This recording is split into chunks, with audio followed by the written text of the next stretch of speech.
Hello, fellow star stuff. Hello, happy Saturday. Happy Saturday. Happy final stream before the great move of 2026. Before I inevitably move again, because let's be real, this isn't the last one. It's never the last one. I think I talked about this. Was it during... It's either during Never 7 or 428 should be a scramble, but if you don't know, I move a lot. Like a lot. So, there is that, but that's neither here nor there. This wasn't supposed to happen so soon, but whatever. We are back today with some more some more Ever 17, the Out of Infinity. Yes, we are back, and again, this is probably gonna be the last time for at least a little bit. It might be a little while, it might be until towards the end of the month, but I still wanted to try and play some before I went on break, obviously, because it's like, I'm enjoying the story, I don't want to stop, but I have to stop, otherwise, you know, I'd be playing it off stream, and that would suck.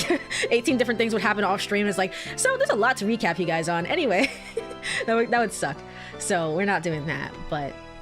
I just hope that the internet is at least good where I'm going. I checked beforehand, it should be fine, but like I hope it's good. If you don't remember the great also during 428 should be a scramble, and also during Never 7, the great internet debacle of whatever last year or whatever was happening. It was bad. Towards the end, it was like really bad. The stream would just drop constantly and I had to stitch all those VODs together. So hopefully that doesn't become an issue, because otherwise that'd be real bad for YouTube purposes. But yes, we are back with some more of this game. Last time we learned more about Tsugumi. We did. She put a bunch of chemicals in our face and we were like, why did you do that? And she's like, don't ask me pointless questions, and we're like, okay. And that's it. That's all we learned so far. Yeah, she's very, she is like supposed to fit into the Tsundere archetype, but like she's a lot. She's a lot, to be fair, and I don't think it's without good reason. We also learned, or seemingly learned last time, although it's not confirmed or anything, so I could be entirely off the mark with this, but this idea that like she went to the door and was like, hey, it's better not that you don't touch this. And last time Kid was there and Kid said that because Kid has super sight, whatever, his super thermal sight. So it's like, well, how do you know? And possibly it's either because she knows the facility inside and out, or what is more likely is that she also was experimented on at some point, which makes me think that everyone's an experiment. I don't know. Takeshi, you're an experiment. Congrats. You didn't know this until now, but congrats. Something like that. So with that in mind, I think that's the only thing of note that we seriously learned about her, but she does seem to be very, very standoffish. Again, very much a lot, but I think it's with good reason. Like, she doesn't come from a super great background. We just spent a whole bunch of time with Sada, who's not real anymore. We spent a whole bunch of time with her learning about how like that messed up her life and Kid's life by extension, and it's like, it wasn't a good thing that happened, so it's probably not good for her either. But otherwise, we're going through generally the same plot points that we did last time. The system's gone offline, so now we're trying to fix it and get it back online, except the rest of the gang isn't here. It's just Tsugumi and Takeshi. So a little bit different, but mostly the same, if that makes sense. But otherwise, let's go ahead and continue. Takeshi Trek. All right, cool. It's not the other song. Whatever the hell that song is. Cool. We waited for the generator room to cool before going in. The heat inside must have defied imagination.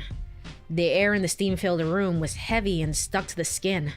Inhaling felt like swallowing globs of sticky hot steam. I was opening and closing my mouth like a fish out of water. See, even little things like that, where like that's the exact same description, I'm pretty sure, that Kid gave, which isn't the worst thing in the world. I'm not saying like this is a terrible thing, but it would be nice if it was like different dialogue, so to speak, if Takeshi were seeing the world differently. However, you could also argue that it's intentional, because these are very obviously clones of each other, or the same person, or you know, whatever's going on with them. So isn't it hard to breathe? Tsugumi seemed to have ruled that question of mine meaningless as well. She completely ignored me as she started working to get the generator up and running again. We did the work together. Tsugumi gave commands and I followed them. I did the grunt work, tightening bolts, loosening valves, and working on the pipes. When I finished tightening the last bolt, 10:16 a.m. Ooh, that should do it. I wiped the sweat from my collar. It was just like Tsugumi had said. The blackout had been caused when the safety valve had opened due to a drop in air pressure. When pressure from the steam becomes excessive, the valve automatically opens to release the gas and prevent damage. Normally, after releasing surplus gas, the valve is designed to shut automatically, but we're at 1 atmosphere, so... Because the safety valve never closed, the steam continued leaking. Anyway, that was the gist of the explanation. Tsugumi and I went to the generator room and then to the pipe room. There, we opened the valve we had closed before the repairs and returned to the generator room. So, should we try to fire it up? I believe this is last time Takashi did this, he was like, let me start counting from 30. All right, 30, 29. And they made a whole point about how that it lines up with like 17 seconds. Ever 17 title drop, we can all go home now or whatever. I'm turning it on. You ready? Let's start the countdown. 30 seconds. 25 seconds. 20, 19, 18, 17. Ever 17? There we go. Click. Tsugumi pushed the button. Hey, what are you doing? We still have 17 seconds to go. I don't give a shit. I don't care. Can't you wait a little more than a mere 13 seconds? This is kind of like a ritual. Anyway, it's very important. That was different dialogue. That was different dialogue. 0. The lights lit up all at once. The light poured down, illuminating even the corners of the room. It was like our field of vision had expanded in an instant. See, it took exactly 17 seconds for the lights to come on. Tsugumi flashed me a condescending glance and strolled out of the room. I shouldered the weighty toolbox and followed after Tsugumi. 10:50 a.m. We found ourselves back in front of the neutral buoyancy elevator. Tsugumi was waiting with her arms crossed. Tsugumi was waiting with her arms crossed is a weird way. I guess... No, that wouldn't be repeating dialogue, I think. I guess it works, it's fine. I was like, Like, she was waiting there? She was waiting last time, but no, I don't think that's... It's just because I did the first route first, essentially, that it came across as weird to me. You're slow. What do you expect? I'm the one carrying the Leden's toolbox. I know. Oh yeah. I forgot it was Tsugumi who took the toolbox out of the warehouse. As I recalled that, I turned my eyes to the egg-like elevator. On the other side of that door, the egg that we came in should have been waiting. It was an egg with a hole in it. It was useless to us. To the left, the floor display was lit up with a number 3.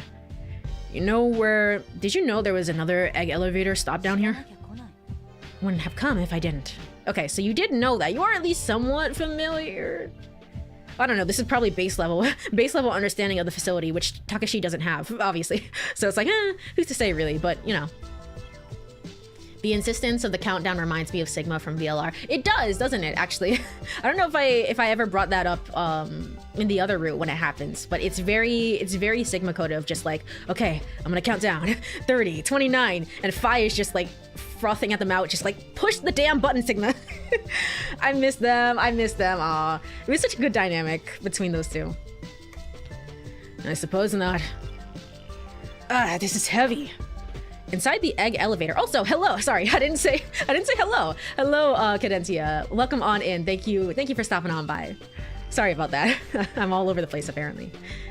Inside the egg elevator, I put the toolbox on the floor. You look like an old man. Shut up. I am an old man compared to you. As I said that, I pushed the up button next to the elevator door. The internal and external watertight doors had already been sealed automatically. We could hear air being sent into the ballast tank under the floor. Finally, the egg-shaped elevator didn't start to float up. Are you serious? The sound beneath the floor had stopped, and silence had returned. Not again. Why do we keep running into problem after problem? Knowing it was useless, I pushed the up button repeatedly. Tsugumi was as matter-of-fact as always. She was playing with and coiling her long, still damp hair with her finger. Alright, so what should we do? just as I said that, a monitor to the right of the round window flickered to life. Kuranari-san, Komachi-san. Sora, where have you been? We looked everywhere for you. No worries, good to finally catch a stream. Keep doing you. Thank you for being so supportive and joining a little bit as well. Sora, where have you been? We looked everywhere for you. I am terribly sorry. Please accept my apologies. The image of Sora in the monitor bowed deeply. That's not important right now. Tsugumi and I fixed the generator. It would appear so. Thank you very much. Thank you. I think you know this, but we're in this egg, this A? Yes, I know. The A is not moving, correct? What should we do? First, in regards to the cause, it is likely a result of a decrease in internal air pressure that has made the device incapable of sufficiently expelling the seawater into the ballast tank. In other words... You mean it isn't buoyant enough? Correct. There are a number of feasible methods for making it rise, but it was then that Tsugumi acted. She suddenly opened the watertight door. Hey, wait! What do you think you're doing? Without answering, Tsugumi opened the Limu side door. Okay then. Huh? Tsugumi tried to get out of the elevator. I grabbed her arm, trying to stop her. Don't touch me! This is a common thing with her as well. She really doesn't like getting close in any sort of way, any sort of contact as well, which is, I mean, it's fair. It's fair. An immediate brutal slap. I told you, don't touch me. My cheek didn't hurt. I absently watched Tsugumi return to the floor. Unfun. Okay, cool. The egg quietly started to ascend. I could no longer see her on the other side of the door. Teifei 50 meter. Teifei 45 meter. Teifei 40 meter. The recorded announcement echoed with a tinny sound and apparently a southern accent because I don't know. I don't know, man. There he is. He's real, and apparently she's real too. I haven't seen you guys in forever. How's it going? Oh no. Tsugumi! Tsugumi! When I met everyone on Zwader Stock, they greeted me with friendly shouts. What happened to Tsugumi? That idiot decided to stay alone on the floor below. It sure does look like it. No, that doesn't look like it. She did. She's all alone down there. Aren't you worried about her? But... I'm going back down. I'm going back down and bringing Tsugumi back. Huh? We can't leave Tsugumi alone down there. Look, she's really not as tough as she acts. Somebody has to be with her. Wow. Hey, what are you doing? Get your act together. Apparently nobody else is concerned, so I guess it's just us. It's just Takashi seeing an oversight. Tsugumi can be a bit of an ass, but that doesn't mean you have to be so cold to her. Enough. Anyway, I'm going back for her. With that, I went back to the entrance to the egg and waited for the front doors. Next. Oh, did she just go through the number 2 one, or instead of the 3 elevator that we went through? When the doors opened. Oh no, she just took the same elevator. Okay. Okay, fair enough. The one that was drenched with all the water, obviously. Will you move? You're in the way. I simply stood there. Tsugumi pushed me out of the way and walked by. If there were a rock there, I would have crawled under it. So I did the next closest thing I could think of.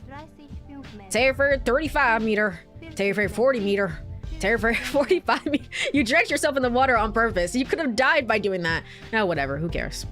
I went back down to Zwader Stock in the egg for no reason. Other than the shame. The shame!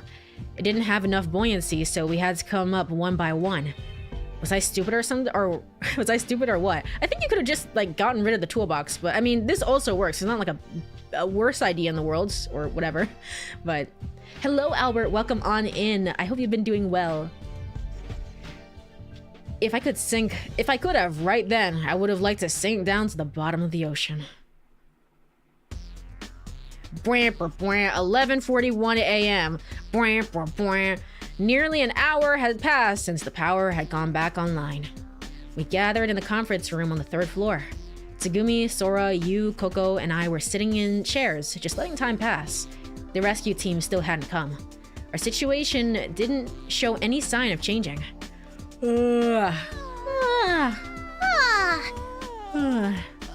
My yawn spread from one person to the next. Only Sora had her head down and looked as if she was thinking about something. But Kid never yawns. Kid never yawns, I don't think. Wait, actually, that might not be true. Actually, don't quote me on that. I'm pretty sure Kid yawns. Sora never yawns, obviously, given the circumstances. Happy, I mean, if he's the one saying it, if he's the one saying it, then true. Happy I didn't miss the stream. Been doing good lately. That's good. That's good to hear. Yeah, this is gonna be the last ever 17 stream for a little bit. So, but I mean, if you know, if anyone misses it, the VOD will always be there. So. Oh, that's right. Coco suddenly started talking. When I was in the changing room a little bit ago, I found this. As she spoke, Coco plucked something out of her pocket. It was a set of cards. Hey, why don't you wanna play cards? Oh, yeah, yeah, the Kurumi of it all. Sure, I guess. I mean, we got nothing to do. Oh, was it Sada last time? Sada was the one last time who said, hey, we should play cards, I guess? Gosh, that was so long ago. Why is she not real? I miss her. Cards, huh? So, what do you want to play? Let's see. Oh, how about Super Memory? Super Memory? What, you don't know Super Memory? You and Tsugumi looked at each other. You're kidding, right? You have to know this game. Right? Takepyon, you know it, right? Of course I know it. I've never heard of it. I've never heard this game in my life. I'm guessing this is a Coco root specific thing, but we can pull up the guide because I have that up. Of course I've heard of it. ... So what is it this one? So what about it, or don't say anything? And then try it, or ... I don't care. I've never heard of it, Coco. I don't know what you're talking about. I've never heard of it. I answered without hesitating. Me neither. Me neither. What? Are you serious? Just taking a break from the game or scheduling priority issues. Yeah, priority stuff. I'm gonna be moving, so that's gonna take a little bit out of my schedule. And then I have like a work thing afterwards, and then I'll come back and we'll continue regularly with the 2 games that I'm playing, and also adding in, I guess, a 3rd game. I don't know if it's gonna be like a... I've been thinking about turning it into a one-off game slot, which is something that I don't usually do prior to this. Usually I do like 3 games and alternate between them. But I don't know, we'll see. We'll see what happens when I actually move and get settled. A glance at Sora showed she was shaking her head. You all really don't know? Coco sounded pouty. Jeez, oh well. I didn't see any reason to give up. Well, if we don't know, we'll just have to learn.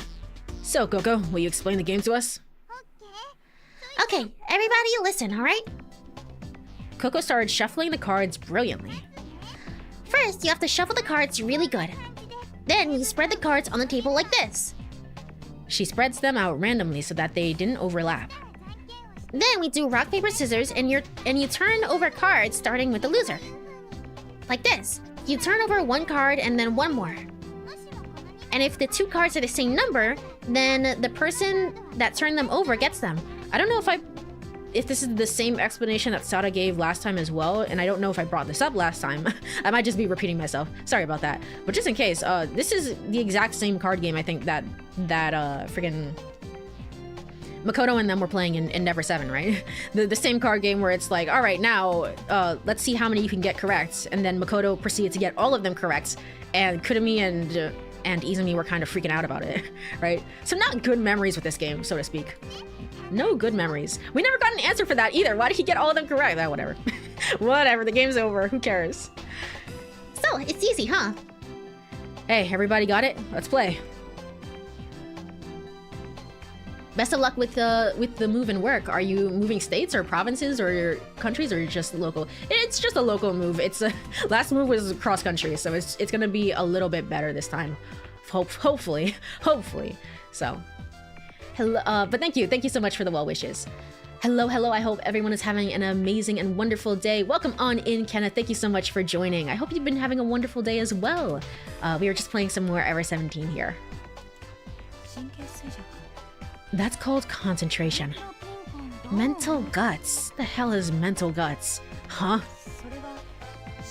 People usually call the game concentration, don't they? What? Well, maybe in some backwater places they might call it that. Concentration is what it's called, Takashi. What are you talking about? I mean, I don't call it concentration, but I mean, some people do call it concentration. I think that's correct, honestly. That's not what I mean. That game is clearly mental guts. It's obvious.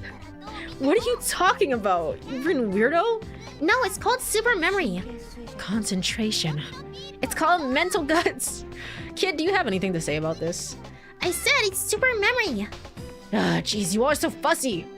All right, I know what you do. Everyone calm down. We'll compromise and let's play a game of mental guns memory. Nailed it. Nailed it on the first try. Mental... Consum memory. And just then...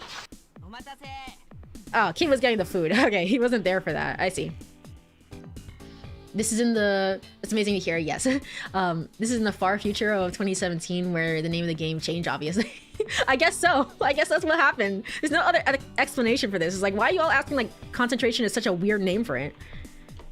I guess that's like, it's real though, right? Because nobody knows what the game is actually called. I certainly don't know. Like, I vaguely understand that it's called concentration, but I kind of don't. I would call it like matching pairs, I would say. Probably something like that. Or just matching cards. Here you go. The kid came into the conference room cradling 6 cans of cola against his chest. This is also where we're gonna learn about Sora being not real. The card game stopped. Hiya, kiddo. Hey, kid. That sure was thoughtful of you. You took a cola from the kid and popped open the tab. She held down the carbonation to keep it from erupting. Okay, so that's probably what she did last time, apparently. She did that out of frame, and so nobody else saw it happening. Like a pro, she kept from being showered with the sticky liquid.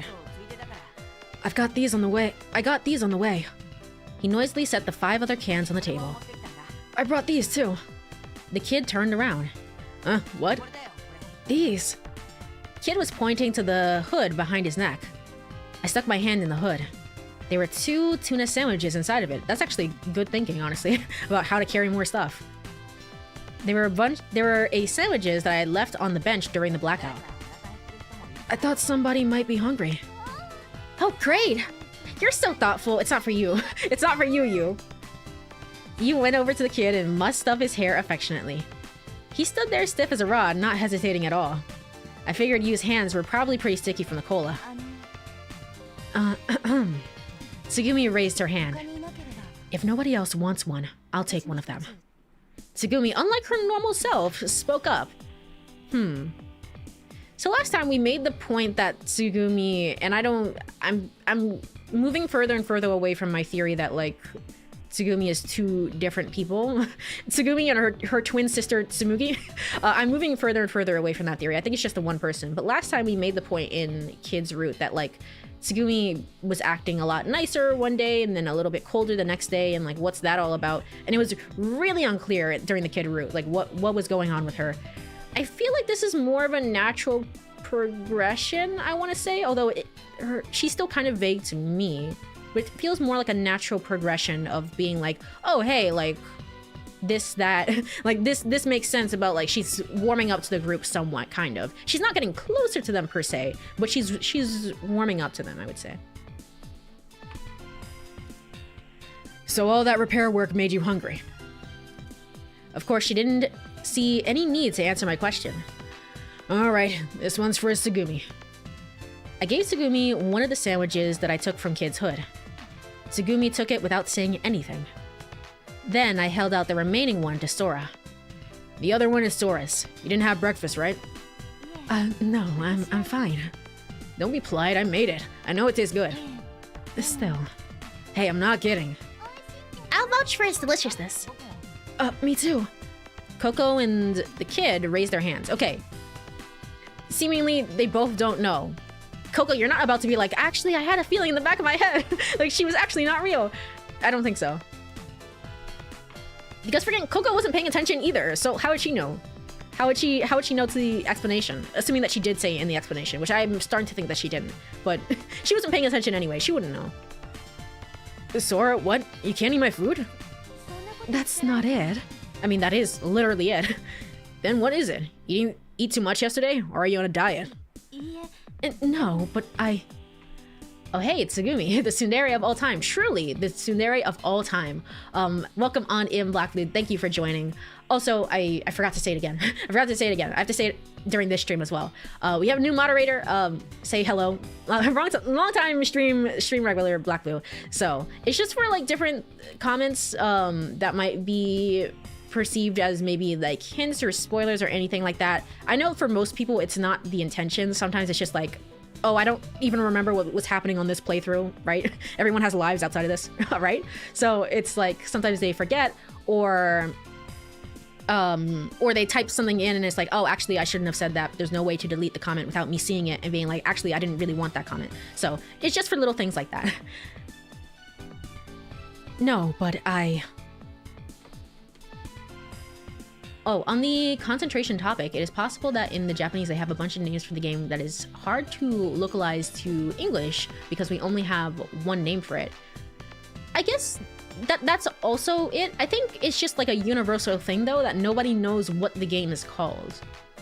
I mean, I guess like it is concentration. I guess if most people agree that it's concentration, then it's concentration. But like to me, it feels like no one actually knows what the game is called. No one actually knows. And I mean, I'm taking Tsugumi's side and being like, yeah, it's called concentration. What the hell are you talking about? What the hell are the rest of you talking about? But like, also, I wouldn't first think to call it concentration. But I definitely see what you mean. It's like there could be different names for it, and like nobody has a concrete name for it, so to speak. Something analogous. I can read, I promise. Might be how rock, paper, scissors is Rochambeau or Junkin. You're right, exactly. I tossed the and tuna sandwich towards Sora. I traced the general arc in the air. It's gonna be one of those days. Can I skip this now? Because we've reached the point of her being, you know, her about to be discovered as not real. Skip to next choice. Okay, I can. The explanation at the entrance park. I don't know. What are you talking about? So what about it? Or don't say anything. Don't say anything, I know. If I say so what about it, it will get me points with Sora, which we don't want. So I'm gonna say, don't say anything about it. I know already. Sora is... No, don't say anything. I know. I'll guess. For some reason, I didn't want to have you tell me. Sora is... I've got it. Sora's the ghost of a beautiful system engineer that died in the prime of her life with the dream still unfulfilled. No. What the fuck is wrong with you? No. Okay, she said it bluntly. Kuronari, you're not even warm. Don't be stupid. Well then, tell me what she is. Looking around, I saw that I was the only one who was confused. Traitors among this group. Y'all don't know either. Shut up. Y'all don't know. Coco and BB were looking at Sora as if they were impressed at something. No, it can't possibly be. I think she's just a child and impressed. That must be what it is. It can't be real. It can't be real. Rochambeau is the English term though, while Junkin is the Japanese term. I'm gonna be so real with you, I've never heard of Rochambeau before. I've never heard Rochambeau. That is not a thing that registers for me at all. Am I missing something? Rochambeau, I guess, is the English term. For rock, paper, scissors? Rochambeau. Rochambeau. The game. Why do people call rock, paper, scissors Rochambeau? From the World's Rock, Paper, Scissors Association. Amazing. All right, awesome. Wonderful. I didn't know there was a whole association. This is very serious. Here's the link in case you would ever want it. Whatever. All right, cool. Anyway, apparently that's the official title. Today I learned. Sorry about that. I actually genuinely did not know. All right. Sora, sorry to bother you, but could you introduce yourself again? Yes, of course. And hopefully I can skip through this, skip into the next choice. Yeah. It seems like you have oh, sorry, this is you. Not you, Tsugumi. It seems like you have motivation and a will of your own, that you were programmed for your own way of thinking. That is simply the selection of responses from a massive bank of sampling data, the results which I get back. Random. Oh, I see. You're a learning program in which positive responses are saved in that way and reused. That is correct. I have been designed with a specific emphasis on the functions of curiosity and concentration. Don't say concentration. We were just talking about it. Morphological analysis from my audio input is very likely operates at a speed and level of precision without peer. There are also a number of special technologies used to create me. However, the specifics of these trade secrets are trade secrets which cannot be revealed. I see. That there are things about you that are a normal AI can't explain, but I think I get the picture. Okay, so you're the one who has at least general curiosity enough to be asking questions. Again, because Sada is not here. Because Sada is not real. I didn't really get it at all. It was just a headache more than anything, to be honest. By the way, Sora, if I told you that I was actually a man, would you believe me? Huh? Where are you going? Where are you going with this, bud? Where are you going? Tsugumi tossed that bizarre question out of nowhere. Don't anybody jump in just yet. I'm asking Sora. So, would you believe me? No.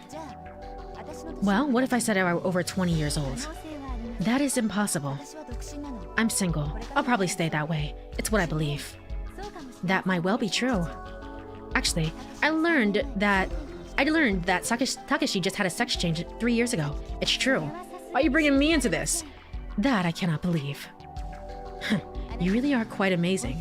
Okay, so the idea is that she can... What is the idea? The idea behind it is that she basically knows the truth behind everything, essentially. Does she have records of all of us, or can she just body scan us, or like, what's the idea behind that? Judging her reasoning skills? Yeah, exactly. I think that's the idea behind it. Tsugumi laughed a little.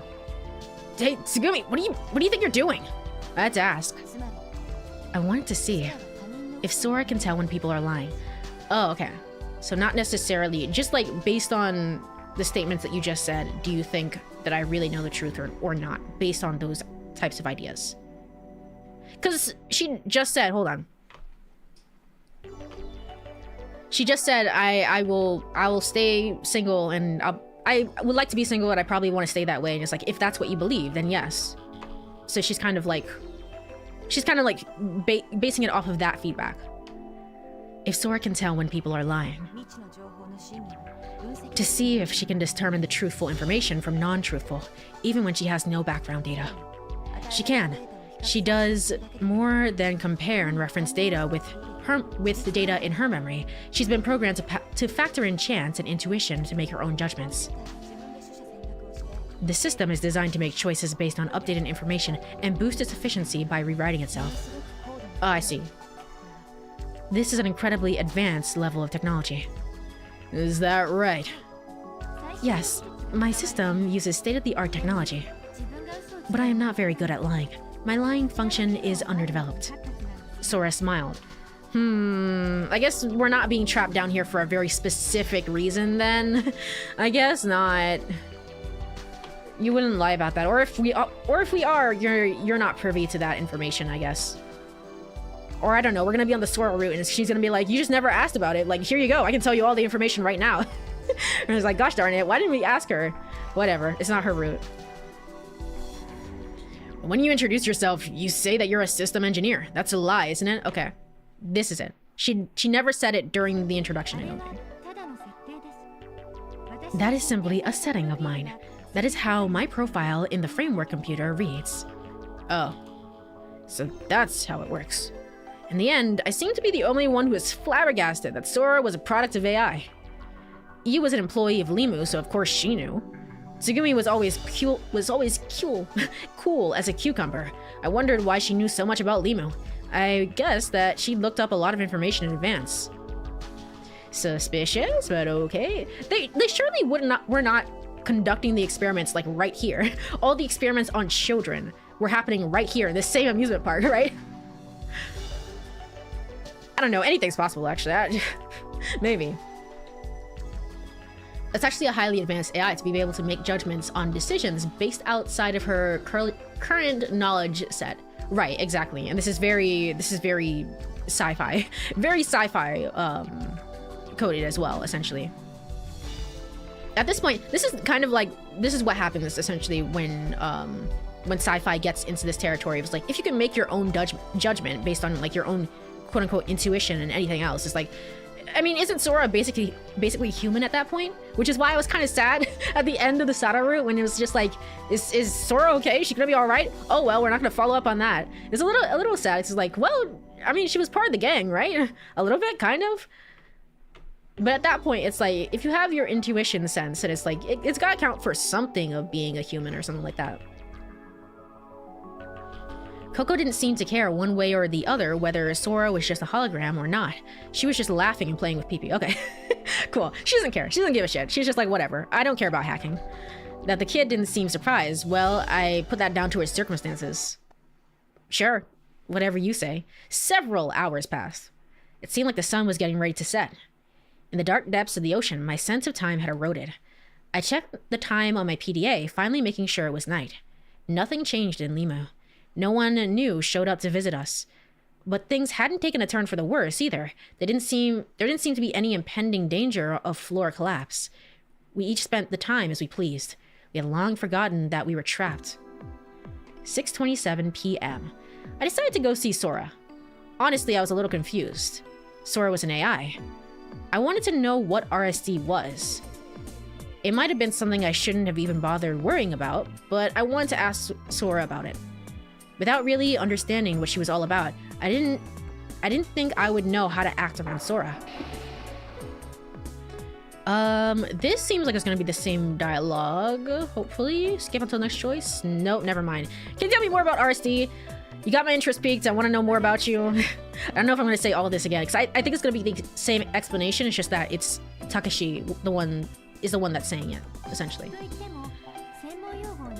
But rattling off a bunch of jargon won't do you much good, will it? Might just confuse you more. Well, I'm no technician. If you start throwing out a bunch of technical terms, I'll just get lost. I see, so you were completely lost when I was conversing with Komachi-san. Yeah, I had no clue what the two you were saying. I realized that I was blushing.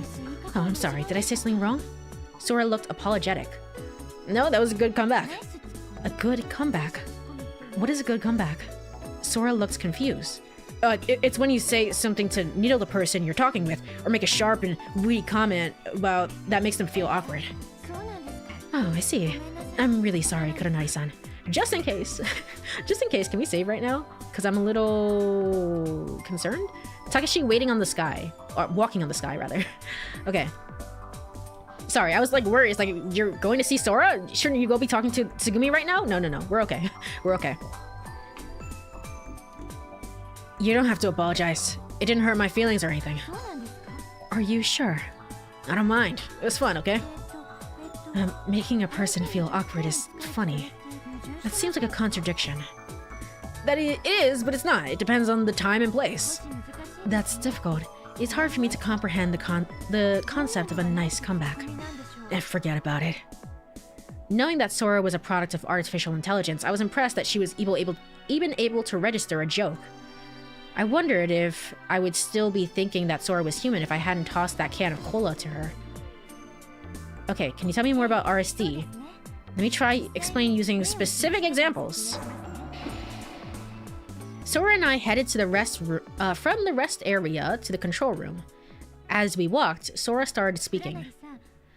Kuronari-san, can you see me? Yeah, I see you, no problem. Is this where we get the explanation about Schrodinger's cat? Is the cat in the box alive or dead? Did you know? Did you know that she could be alive and dead at the same time? And I can see you as well. I'm standing right next to you. You're sure? Yeah, I'm positive. But Suddenly, Sora faced me and reached out towards me. And then... Whoa! Sora's hand slipped into my chest without resistance. Okay? This is a conversation that we had with Kid. Yes. So you are seeing me. However, I'm not right next to you. Pulls her hand back. Can we skip this? Oh, we can! Okay. Cool, nice. I heard someone come running up to us. Oh, Takepyeong! The small footsteps were those of Coco and Pipi. Hey, Takepyeong! Have you seen Sora-san around? What are you talking about? She's right in front of you. Right in front? But there is nobody here. Don't freaking do this shit with me. It's weird as well, because Sada hasn't shown up at all. Like, is Kid seeing Sada at all? Or, like, what's happening there? It's like... Coco loves to make herself known, but Sada is just gone, yoinked out of existence. It's not one-to-one. Huh? Coco tilted her head questioningly as she said that. Oh well, see you later. After looking around us, Coco left. Sora was still standing right next to me. Coco hadn't been able to see Sora. No, that wasn't it. So that's it. Your image wasn't being scanned out onto her onto her freaking retinas. What the hell? That sounds painful. There you go, you're quick to pick it up. Normally, my image is scanned on the eyes of all 5 of you. It is coordinated so that it looks to everyone like I am in the same place, doing the same movement and saying the same thing. But it is also possible to show you something else. For example... Oh, Sora-san, there you are! Coco's voice came from behind me. Looking back, I saw Coco looking toward the flower bed and speaking.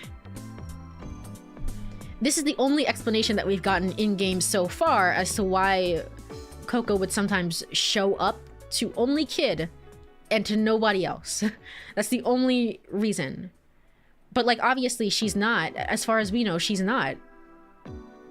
As far as we know... And I'm also borrowing information from the introduction that I just played of the, the remake version. But, like, she was outside the facility.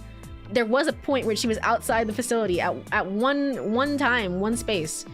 In this game, she is technically doing the same thing as well. They don't contextualize it really, but she is actually outside during that scene when she's biting the lemur suit, right? So it's like, huh. How could she be not real if she's real? Hey, Sora. I didn't see Sora anywhere. Yeah, that's why I wanted to talk to you. Huh? No, that's not what I... Oh, I see. You want me to bring it? Coco was continuing her conversation with Sora. Okay, I understand. I'll go tell Nakyu. See you later. Give me a heart attack there. See you later. Coco ran off somewhere. Bibi followed her. So I can do this kind of thing as well. That's kind of terrifying, to be honest, in the context of a game where I don't understand what's happening. But I'm sure it's fine. I'm sure it'll be okay. Sora suddenly appeared before me. Ugh. It's kind of like you're a ghost. Yes, I hear that a lot. Being in the same place and looking at the same thing, only some people can see it and some people can't. I've never seen one, but if ghosts really do exist, I imagine they exist much the way I do.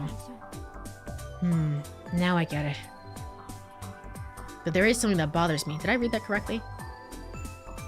Yes, I did. What is it? Sora, you can't be in more than one place at a time. For example, you couldn't be in one room talking to me and in another room talking with Coco. Theoretically, it is possible. However, the way that I am designed, I can't do that. Why not? I imagine that is to help maintain an image of reality for visitors, so that there is only one Sora in the world. Without that kind of setting, visitors would get confused. Okay, this is seeming the same as well. Alright, cool. When we entered the control room, I heard her being called from the console.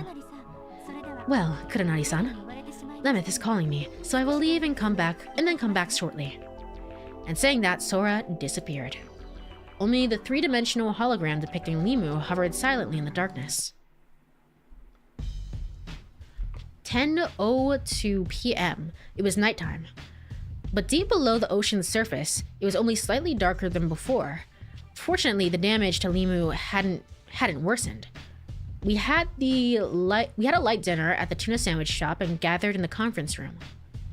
Okay, yes, this is the point in which I'm pretty sure Kid yawns. So can't be bionic android whatever I was talking about. Yeah, there we go. Everybody's yawning. Even Sora's yawning, to be honest. My yawn was contagious. Still, everybody looks so sleepy. Well, yeah, there's really nothing to do. The only person that seemed completely awake was Coco.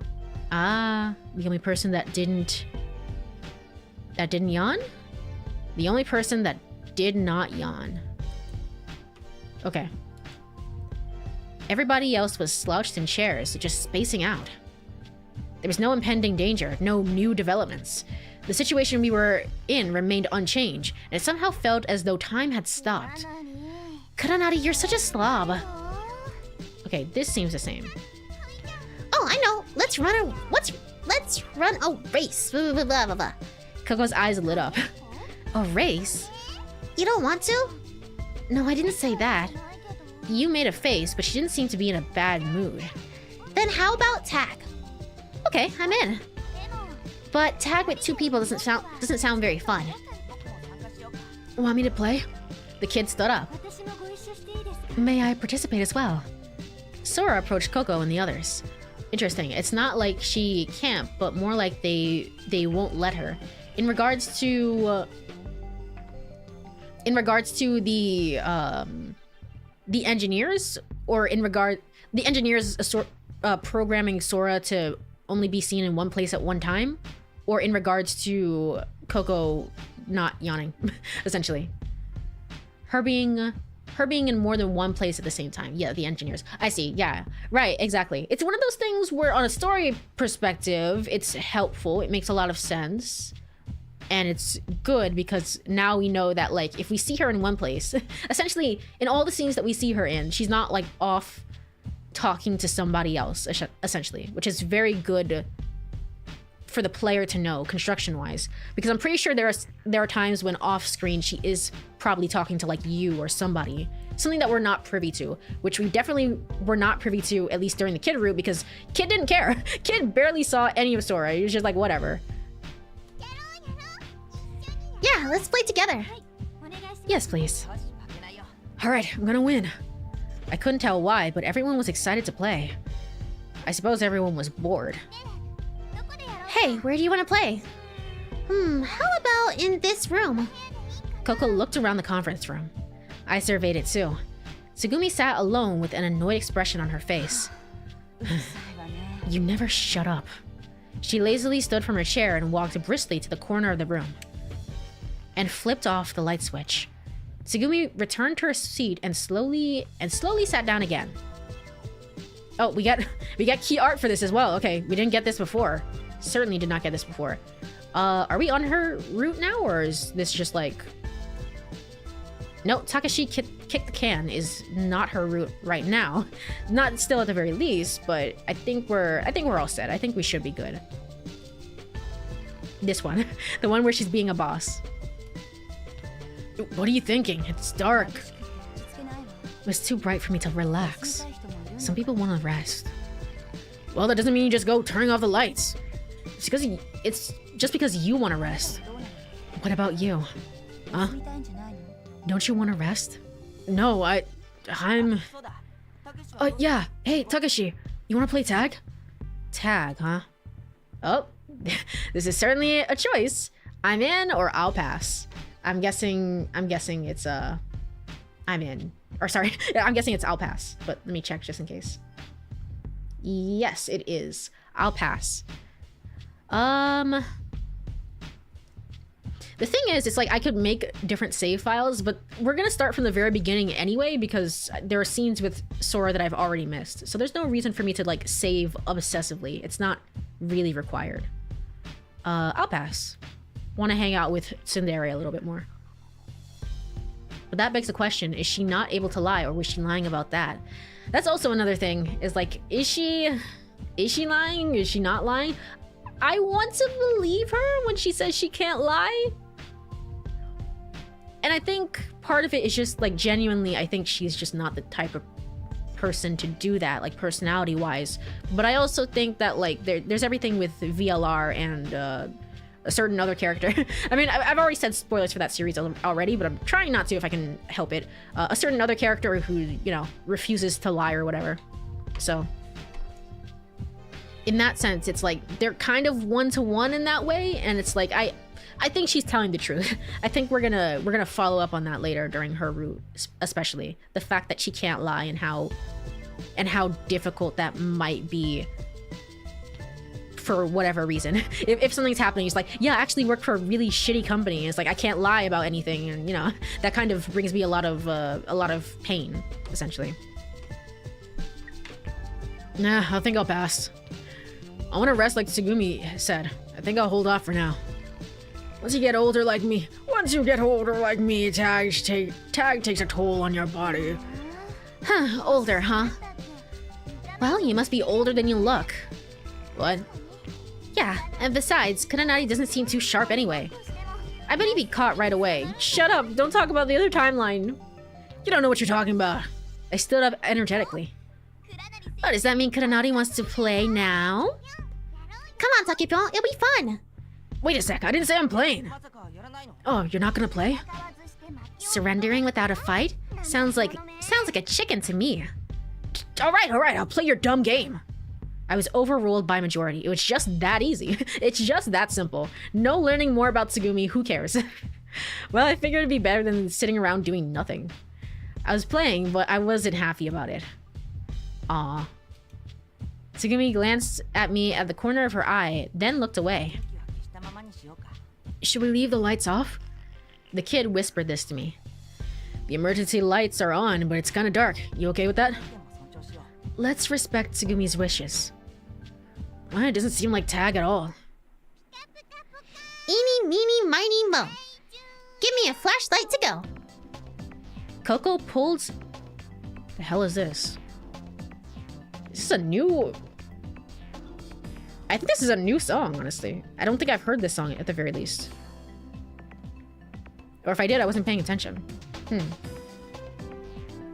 It's a remix. It still has the same leitmotif. Interesting. Coco pulled out a flashlight as she recited the rhyme. How about kick the can instead?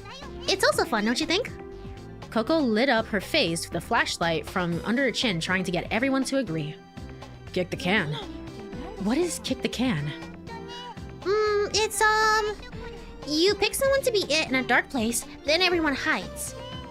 So it's just hide and seek, tag. No, that's not it. Listen. Sorry. The person that's it puts a can somewhere in the room. Okay. We got this explanation before, so I'm not gonna stress about it. It's kind of like hide and seek, right? Everyone knows how to play that. No, it's kick the can. A glorified kind of hide and seek. True. It's kick the can. Kick the can. Anyway, who cares about the name? Let's play. Let's go. Okay, Tsugumi let out a sigh. You are so noisy. Tsugumi quietly stood up and walked to the far exit, leaving the room. Is Sada gonna kick the can now? Is she gonna do that? Sada in her ghost form, please tell me she's real? Hopefully? Is Tsugumi mad? Yeah, probably. Because we kind of messed up her stuff. I can't skip through it. Who knows? Anyway, she'll come back after a while. You'll see. After that... I've never ever played Kick the Can as a child. It's a Japanese game as far as I know. I've also never played Kick the Can. I guess it must, I don't know. It might possibly be a Japanese game in that sense. Or at least some game that's maybe more popular in sort of the Asia region. Because I definitely have not played it. It was never an option at any point. It's about time for the first break of the stream. Let me go over to... Oh, shit. I don't want to... Hold on. We decided who was it using rock, paper, scissors. Yeah. All right, cool. All right, cool. Now there's music. I don't want to leave it on no music.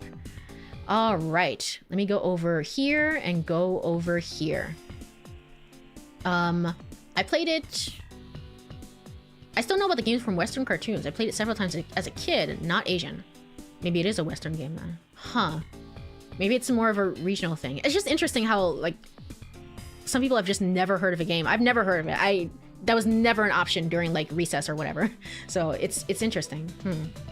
But it is time for the first break of the stream, and I have to make sure to go do this before ads start. Let me go over to Burb screen. Alrighty. Well, if you are here, stretch, get some water, all the good stuff. I'll be right back in 3 minutes, and we can continue the conversation then.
Alrighty, I am back.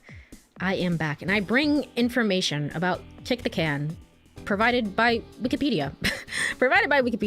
Apparently, it was a very popular game during the Great Depression, at least in the West, obviously, in America. And basically, over time, due to, I guess due to playtime sort of diminishing for kids in general, outside playtime, that sort of thing just went out of style. Although it was featured in a 1962 episode of The Twilight Zone, and later in the 1983 film of the same name. Also in a 2010 PBS documentary, and the 1997 indie film Nowhere. Amazing. Thank you. Thank you for all this information. But yes, it seems to be just kind of like a universal game, but I've never heard of it before, which is very, very interesting. But let me go over back to game screen. Alrighty, and continuing. Ready? Go. Ready? Go. Damn, I lost. Alright, so Kuranari is it first. It also apparently, according to Wikipedia, has like 18 billion different names. Again, furthering that theory that there's certain games, like if it's a universal or generally kind of a global thing, there are just certain games that's just like, you could just call it whatever. Nobody knows what this is actually called. We just know what it is, essentially. Alright, so Kuranari is it first. Oh, goody! Good luck. Everybody was grinning at me. Damn. Here you go, Takeshi. The kid handed me the empty can. Thank you for the welcome back. We're getting deep lore about random IRL games today. We really are. We really are. It's part of the fun, though. It's part of the fun. You can hide anywhere as long as it's on the 3rd floor. All right, everyone, let's hide. Ready? Wait a second. I held up a hand, hurriedly stopping you from sending everyone off. What did you just say? Let's hide? No, before that. You can hide anywhere on the 3rd floor. Are you serious? Not just the conference room? Okay, this is a conversation that's happened before. Okay, I took the can, closed my eyes, and counted to 100 in the conference room. He loves counting. He loves it. During that time, the others scattered throughout the 3rd floor. 10:19 p.m. 100. I opened my eyes.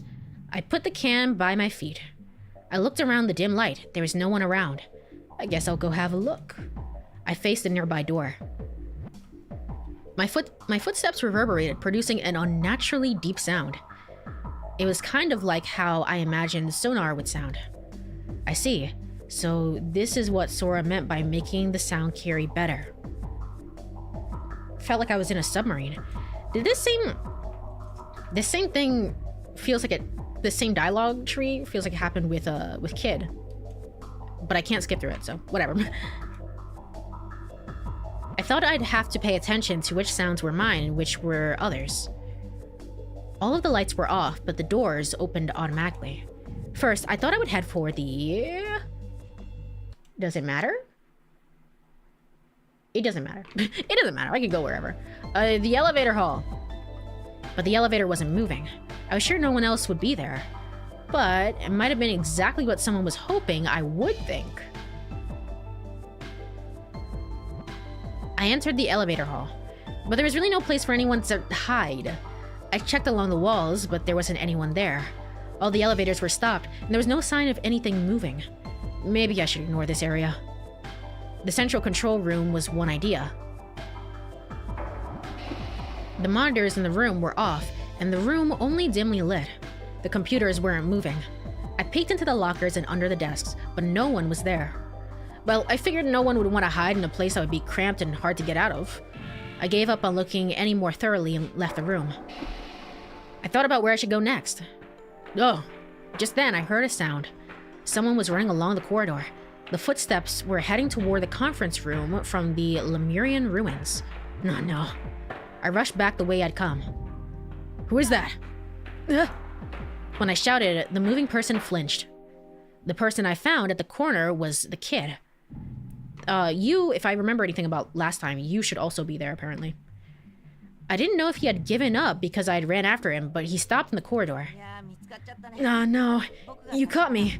Am I the first one? Yup. Dang. That means if you catch everyone, then I'm it next. Okay, no, it's this part of the game, right? I reckon so. I wonder if someone will show up to help me. Takeshi, if you don't go step on the can, then I'll go kick it. You sure know your kick the can rules. Oh, no, there she is. There she is. All right. Ow! And then she beat the shit out of me.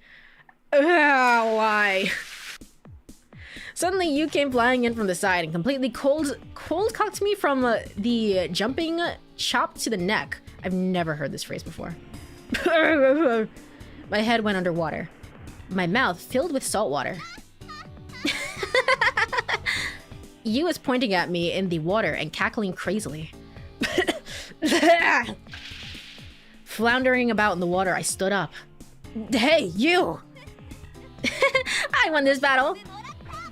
Hey, stop messing around, wait! Wait for you to catch me? No thanks. Hey, you! I'll get you back for that, just you wait! I took off in a mad dash after you. You disappeared into the conference room. I tried to close the door before I got there, but I made it in first. Alright. You couldn't find the can and was wandering about. I ran by you. I caught sight of the can and slid into it. I put my foot on the can and declared, I found you, you! I stomped on the can! Soon after that, the kid came in. I found the kid! I stomped on the can! I continued my declaration. Really think you could outwit me? Kuranari, you cheater! You changed the place to the can! Really? Nobody said where we had to put the can, right? Besides, you smacked me, so I figured we're even. Oh, okay, no. He actually did this time. Alright, whatever. Anyway, so I'm the first person you caught? You got it. Well, that plan sure was a failure. Huh? What plan? Okay, this is the same. The splashing sound of footsteps echoed as they receded down the corridor. I want to know something, though. I'm scared to skip through it, because it's like, I want to know if Sara ever shows up at all. The dog showed up with one line of woof. We skipped over that. Alright. The sound... Hey, who kicked that? It wasn't me. Oh yeah! Someone kicked it. Okay, she's real. She's real! Oh, that makes me so happy. That makes me so happy, man. Alright, cool. The splashing sound of footsteps echoed as they receded down the corridor. Jeez, this means I gotta be it again. Nobody responded. The idea that both Coco and Sara just friggin' hate Takashi is just like, yeah, get wrecked. Get wrecked, we don't care. I looked around the room. No one was left. Huh? I wonder if Tsugumi kicked the can. Despite what she said, Tsugumi was probably playing on the sly. Yeah, even though she... and then she just... Naruto vanished out of existence. Like, what are you talking about? She should have said so then. Oh well. Alright, I'm counting to 100. 1, 10, 11, 100. Here I go. I'm gonna get all of you. 10:28 p.m. I thought about where I should start looking. The tuna sandwich shop. I arrived at the tuna sandwich shop. The area was dark, but it still smelled delicious. Dang, I'm hungry. Maybe I'll just stop for a bite. I reached for some of the sandwiches packaged and lined up on the counter. I took off the wrapping and took a bite. Ouch, that's hard! Oh, it's a display model. See, little things like this never happened with Kid. Never would have happened with Kid. I had taken a bite of a wax sample and it was tasteless. There was no way I was eating that. Oh well. I went around to the back of the shop and went inside. I thought I'd make myself a fried tuna sandwich. The light inside the shop was dim. But since I'd been appointed chairman of the breakfast committee that morning, I knew exactly where the food and cooking equipment were. You're just gonna do this in the middle of a game? I stooped over to the fridge by my feet. There should be loads of food in here. Huh? Something was there sticking out beside the fridge. A hand. What? It's a pair of white hands. I'd seen them before. Above them was a face I'd seen before. She was looking around nervously. Hey, what are you doing? Oh, hey, Sora. Hey, Sora, and your very interesting pose here. It's slightly, I'm gonna be honest, it's slightly goofy and slightly sexy. Slightly goofy and slightly sexy. A little mix of both. Hey, buddy. I want to be so honest. I thought it was gonna be Sara and not Sora, but you know, it is what it is. I guess she hadn't noticed me. Looking up and seeing me, she stiffened. She seemed flustered, her mouth agape and eyes looking around desperately.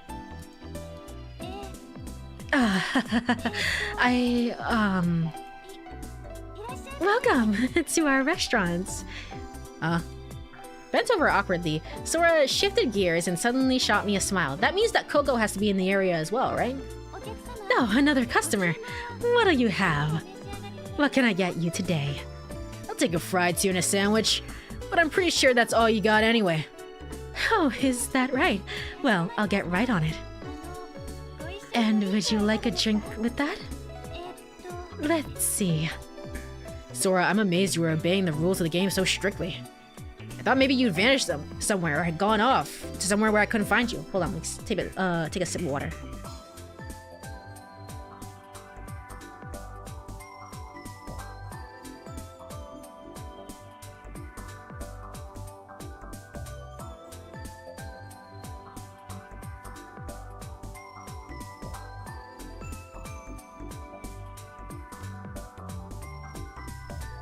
Alrighty. A bit Sephi, a tad gooksy. I believe that's exactly what they were probably going for. I think so as well. There's just something about it. I don't know if it's like, there's always a possibility it could just be the general art style, but I think that's probably what they were going for a little bit. But that would ruin the game, wouldn't it? I play by the rules. Are you not with Coco? Did Coco just say, fuck off? I don't care. Where is Coco? She should be around here somewhere, right? Yeah? Oh, no. Me and my eyes. No, she's there. She's there in the background. I think that's her. I think that's the bottom of her shirt there. She's really good at hiding. All right, you got me. I know, but still. If you're going to go through the trouble of hiding, you should probably hide a little better. Sora simply squatted down and covered her head. Is that right? I didn't think I would be that easy to find. Well, since you found me, there's not much I can do about it. I took some bread out of the fridge for the sandwich. Whoa. Kuranari-san, I'm not out until you step on the can. Yeah, I know. Don't you think this is not the time to be eating bread? It's okay. With you here, it also means Coco is around here also as well, right? Yep, she's right there. She's right there. Yes. Don't worry, I'll hound her out after I finish this. Bow wow. Bang bang. I pounded on the stainless steel kitchen counter. Kitchen counter, blah blah blah. I know you're hiding in the back of the shop already. Well, if that's who you want to be, that's fine. If you aren't here, then tell me. I'm not here. Classic. It's just that easy. Alright, glad to know that Takeshi is not the dumbest person in the group. Coco-chan, if you talk, he will find you. Huh? Girl, you fell for the oldest trick in the book. Oops. Coco and Pee-Pee came out from under the counter together. How'd the dog, like, intuit that we were playing hide and seek and to not make any noises as well? How'd she do that? I found Sora, Coco, and Pee-Pee. I stepped on the can. Does the dog also count as like one entity? Is Sara the dog? I don't know. Is Sara the dog reincarnated or something? I don't know. What's the truth here? I thought I'd check on some other rooms. The Lemurian ruins. Now I want a sandwich. I'm gonna have a sandwich after this probably. A sandwich sounds great right about now. Although, I don't know, the idea of like eating tuna sandwiches day in and day out is like, but otherwise, it's like, yeah, sandwiches are good. I stood in front of the Lemurian ruins. The lights inside the attraction were off. Apparently the inside was like a maze. I wonder if there was someone hiding in the maze. Actually, it should be the same, right? Nope, never mind. I'm pretty sure Yu gets found here. I thought about going in, but inside was even darker than the room. Even if I did go in, coming back out would have been a royal pain. Getting out of there looked a lot more difficult than going in. The dog is secretly the smartest character in the cast. Apparently so. Apparently so. But actually, dogs can be taught to play hide and seek. Can they? I mean, my dog certainly my dog certainly can't. She's just like, no, I don't care. I don't care about any of this. Leave me alone. But I guess so. Like certain dogs like border collies can be taught to do, I don't know, literally anything. They're very incredibly smart dogs. So they could potentially do that. This just seems like a random dog, but I guess, you know, any old random dog with the potential could do it, I guess. But I love tuna sandwiches, especially with hot sauce and jalapenos. Tuna sandwiches are good, but There's something about eating it constantly, day after day, that's just like, it would drive me insane. It would drive me mad. Dogs are indeed very smart. Yeah. They're very smart and very adorable. I feel you though. I spent years trying to teach my dog to play fetch. He does not give a shit. Yeah. That's one thing, is like, I wish I could teach my dog to play fetch. She's the type of dog that will go after something and then take it for herself. She's like, no, that's mine now. That's mine. You didn't want this. You threw it away. I was like, fair enough. All right, fine. I tried, but I gave up. I figured it was silly to take the risk and go and look there. I took a look around the perimeter and didn't see anyone. I strained to listen. I didn't hear anything. Oh. Suddenly, I heard music from within the attraction. Oh, okay. I thought it might be the attraction's song. Mixed in with the music was the sound of someone running away. Stop right there, you! I ran to block the exit, moving in the direction the footsteps were heading. He just keeps the toys and looks at me. Yeah, exactly. Mine now. Just mine. Yoink. I knew it. That's not your voice. I knew it. Hey, how'd you know it was me? It's the same trick you used to scare me with in the dolphin carousel before. I don't fall for the same trick twice. Oh, that's right. I've forgotten I already done that. You're not going to try and tackle me now that I've got you, are you? You knew I was gonna do that too. Dang. I can read you like a book. She was the kind of person that was mostly transparent once you knew what they were about. Alright, you got me. I give up. You held out her hands. I reckon that she knew she couldn't squeeze by me. She'd given up on getting to the can. I forgot about... I guess, like, there is a general interest in, like, all of the characters, right? In what I'm saying, is what I said last time. But I think Yu is, like, my default character that in a perfect world I would probably go for her route first. But again, we chose Kid first, and then we got the Sada route. And at this point, it's just like, I just need to know about the story. So it's like, we'll get to her eventually, but I think Yu would have been my first choice. She walked behind me with her hands in the air. I found you. I stepped on the can. So now all that's left is Kid, right?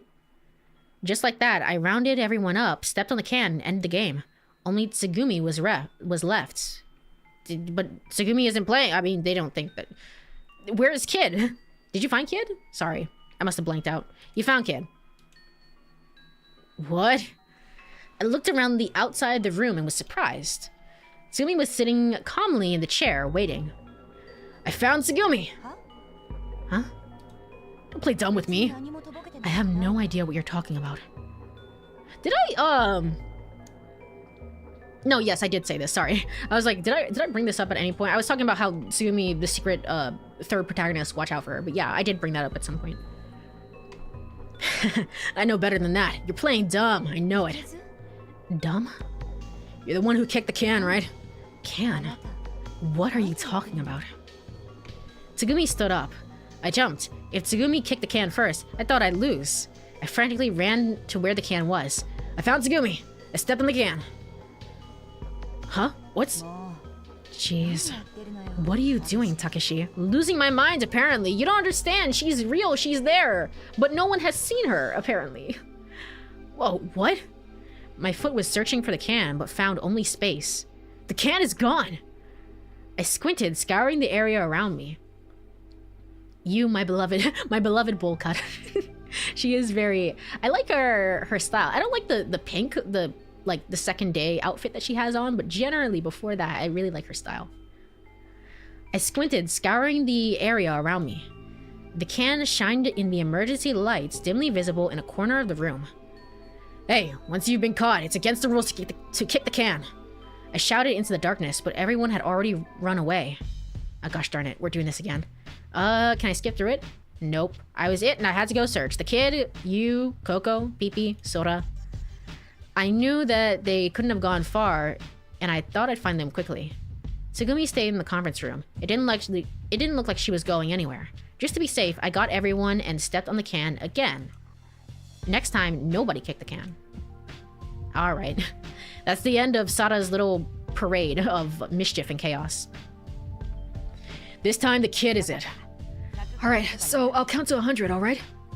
The kid took the can and sat in the chair with his face down. All right, here I go. 1, 2, 3. We left the conference room running around the floor. Coco, Pipi, and Sora vanished down the corridor amidst the sound of splashing. You approached me. Kuranari, what do you say we work together? Huh? Ganging up is against the rules. I think I'll pass. Don't be so stubborn. Why did you approach me? We just happen to be going the same direction, that's all. I see. I wonder if it would be safe. If here would be safe.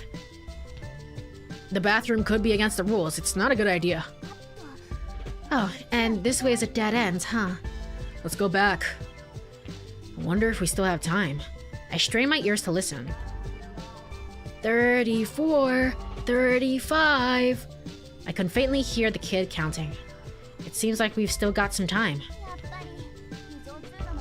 I think it would be more fun if you had made the emergency corridors part of the game. That would make searching a hassle. But there are only a few routes to the conference room, so it's kind of boring. Well, that's because you run around so loudly that anyone would hear you a kilometer away. Thanks a lot. Hey, wait, be quiet. 51, 52. We can still hear counting. Let's find somewhere to hide. Yeah. We ended up at the Lemurian ruins. You want to go in the ruins? The maze. Getting out will probably be a pain, but... Don't say that. You pushed me towards the entrance of the ruins. I peered into the attraction, but the inside was dark, as if it had been painted pitch black. I couldn't see a thing. It might be too dark. The lights and emergency lights are both off. I strained, looking into the darkness. It looked as if the darkness went on forever. Heading in there would be reckless. Huh? Something moved in the darkness. A person appeared from the ruins. Ah, dang it. I always wanted to be Sara. It's not her. It's never her. You were in there, Tsugumi? Yes, I took a look around. It's completely dark. You best not go in. Completely dark, huh? Were you talking to Sara, maybe? Possibly, perhaps? Tsugumi left us. Looking tired, Tsugumi kicked the water underneath her feet lightly, and I heard the sound of something click in her hand. It was the sound I'd heard before. Hey, Tsugumi, did you take the flashlight? It'd be impossible to walk inside without it. Hey! Hey! Coco came running and splashing up with Sora in tow. So this is where everyone was. Hey! It's Coco and Sora. Welcome! But if we're supposed to be hiding, clumping up like this isn't too bright, is it? Oh, you're right. Won't you finish counting to 100 soon? You're right. And Tsugumi's playing too, right?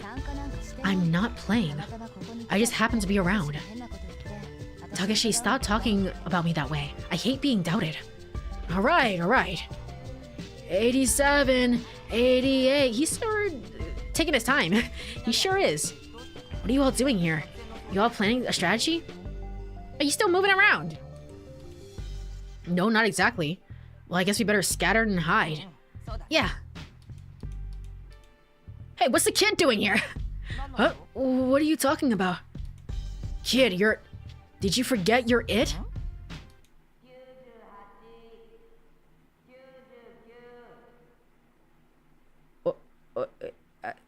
What?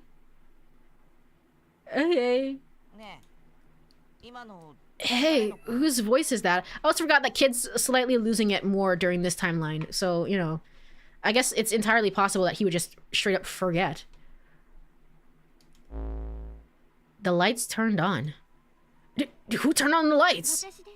I did. We were able to see the area around us. You, Sora, Coco, Tsugumi, the kid, me. Everyone was accounted for. Everyone appears to be present. That's cheating. You can't be looking while counting. Is it cheating if he has amnesia and he has no idea? He doesn't even know that we're playing the game anymore. I guess maybe not. Sora extended her hand out into the air. The life readings of the complex do not appear to be abnormal. Yes, they are. They keep jumping between 5 and 7. that can't be the correct. That can't be the case. There's nothing moving around the conference room. I don't get it. Who could have been counting? It wasn't you? No. I thought it sounded like you. So then who? I don't know. Kabing. Hey. That was the can being kicked. Who? Could it be a ghost? Very funny, Sora. I mean, yeah. Actually, maybe. I don't know. Anything's possible. Sora said it with a straight face. If it is a ghost, I would like to make its acquaintance. Alright, cool. Splish splash. The sound of someone moving through the water reached us from the outside the room. And then the empty can came rolling to a stop in front of us. Clatter, clatter, clatter. The can stopped in the shallow area with a hollow metallic sound. Woof! Hey, BB, where have you been? Oh, it's just... Oh, well, it's the dog kicking the can. I was supposed to be like, it's the dog counting to 100, obviously. No, it's the dog that kicked the can, but also, like, where's the dog who was counting? PP took the can in its mouth again and ran in circles around us. That was the end of Kick the Can. Did this happen last? I'm pretty sure this happened last time, but again, Coco made herself known from the very beginning, so it wasn't that bad. It wasn't really that bad. Whereas this time, it didn't even sound like her, to be quite honest. If I'm being so real, hold on. Can I go back up and play a soundbite?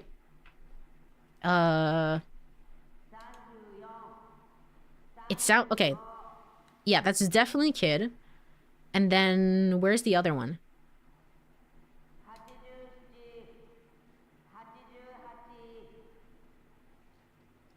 Yeah, no, that's definitely Kid. That's definitely Kid. Okay, well, never mind.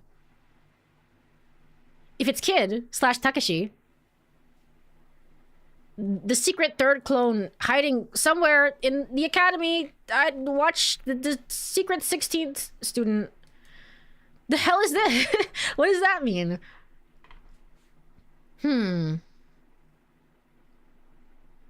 Alright, that was the end to Kick the Can, understandably. Okay. In the end, it remained a mystery who was counting. Let me also take a sip of water.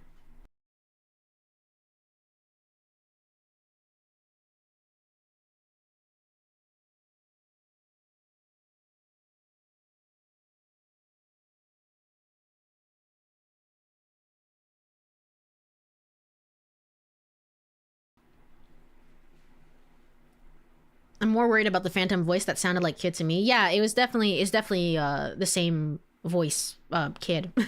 It's Kid / Takashi, but it's like, are the timelines converging, or is it just like, I don't know, man. I don't know what it could be. That's so strange. It does seem like, again, I thought it was kind of weird. It's like, surely they would not like hold the experiments in this exact same facility and then later turn it into a theme park, right? But I mean, they certainly can. Anything's possible. They certainly can. So like, in that sense, is it an echo of the past? An echo of when he was here with Sara, except Sara isn't real, so that didn't happen on this timeline? There are 17 players kicking the can. We got him. That's what it means, the Ever 17. Truly, the Ever 17 of all time. Yay. Roll the credits! Do it! Roll the credits! It was a peaceful time, and I decided to enjoy a satisfying rest. Did I finish my thought? My thought was the idea that, again, in the other route, it's way more... Because Kid brings up the idea that, like, hey, do you see this other person here? And Takashi is like, no. No? Like, what is your problem? Right? And everybody else is like, no, what is your problem? In that case, it feels more reasonable to assume, like, hey, maybe this person that Kid keeps bringing up, maybe this person is actually real, right? In the case of Coco. But in this route, it really is like, we have no clue. We have no idea. That was freaky. That was terrifying. Huh. May 3rd, der dritten Tag. Okay. Let me move over to the next block on the guide. And then go over here. I awoke from my slumber. A stale, cold feeling. I remember slouching the chair and slumping forward on the table. Even then, the sleep I'd gotten was far better than the day before. Hey, good morning. Oh, good morning. It appeared that you had gotten up just before me. What time is it? Almost 5:50 a.m., I think. You sure are an early riser. What are you talking about? You're just lazy. There is no way I'm getting up at 5:50 in the morning. Are you crazy? There is no way. Saying that, you let out a big yawn. Then again, being all tense for so long probably just gets you tired. It's probably better to sleep when you can. Being in a situation like this, we really need to be well rested. Because when it comes down to it, if we can't think our way out of the situation, we're in trouble. I mean, I don't think we can think our way out of the situation. At least I don't think so. I don't think so. Let me take another sip of water.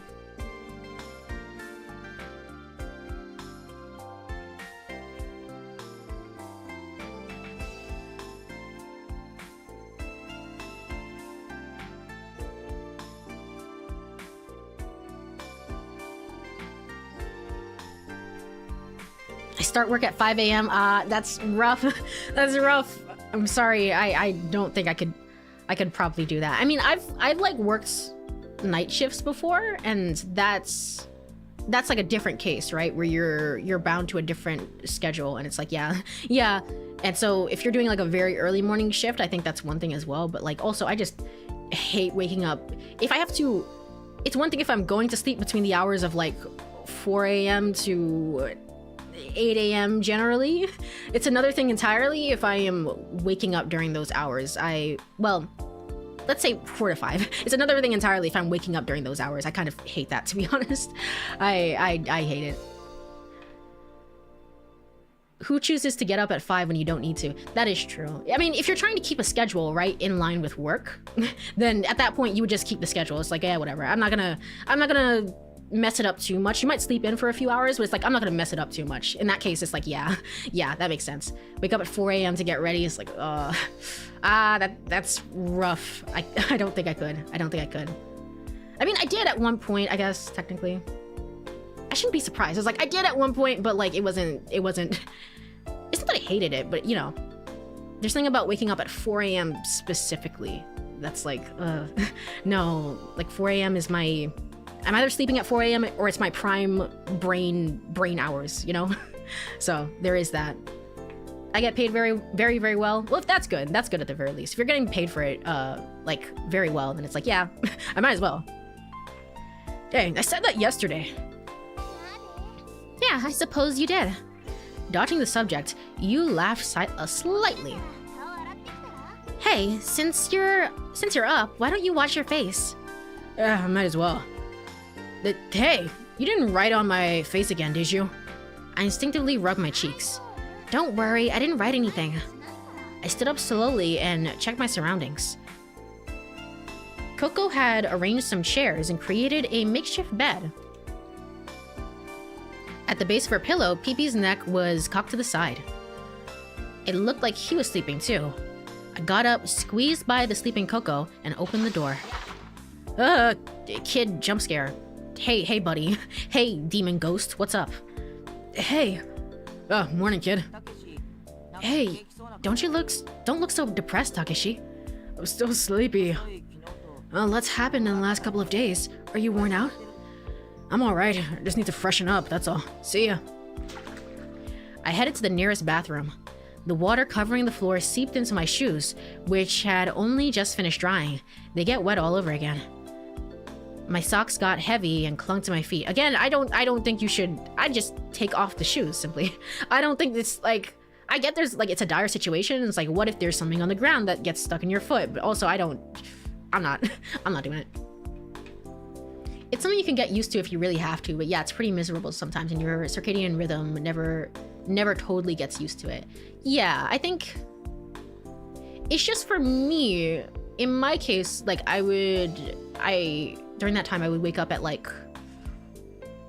let's say like 2 a.m. And 2 a.m., I don't know why, like if you ask me, 4 a.m. is not that different from 6 a.m., for example. Or rather, 4 p.m. is not that different from 6 p.m. But to me, 2 a.m. is very different from 4 p.m., if that makes sense. Like the morning hours, to me, in terms of my alertness, are very different, I guess. But I'm also very like, it hasn't happened much recently, but as we know, I have a horrendous sleep schedule at all times. So I don't know. In those cases, it's like it's easier for me to keep a night cycle, honestly, than it is for me to keep a day cycle. But I persist through the horrors of all time. My socks got heavy and clung to my feet. My pace slowed. Long term, though, it can be kind of difficult sometimes. Ugh, what a freaking pain! Splash. Scooping up water from around my feet, I splashed on my face. That's it? From the water that we've all been walking in? Ugh, that's cold. I was shivering, but at the same time, my whole body felt awake. So that was why people wash their faces in the morning. Implying that you have never ever done so in your entire life before this point? Who is he? Who or what is he? When I went back to the conference room, the conversation quickly turned to what we were going to eat. Tsugumi and Sora aren't here. You sure it's okay? That's true, but they'll probably show up eventually. Even 10 minutes can mean night and day when you're tired. I guess that's true. I guess, yeah. It's a little true. I think it's just like... the early morning is almost done, which makes it feel so late and makes 4 a.m. feel so weird, I guess. At least to me. At least to me. Obviously not to everybody. Yeah, but knowing those two, you're probably right. I decided to wake up Coco. Hey, get up. It's morning. I shook her shoulder gently. Are you still sick, or are you fading in and out of existence because you haven't told a joke in like 24 hours? Rubbing her eyes, Coco got up slowly. Oh, good. On multiple levels.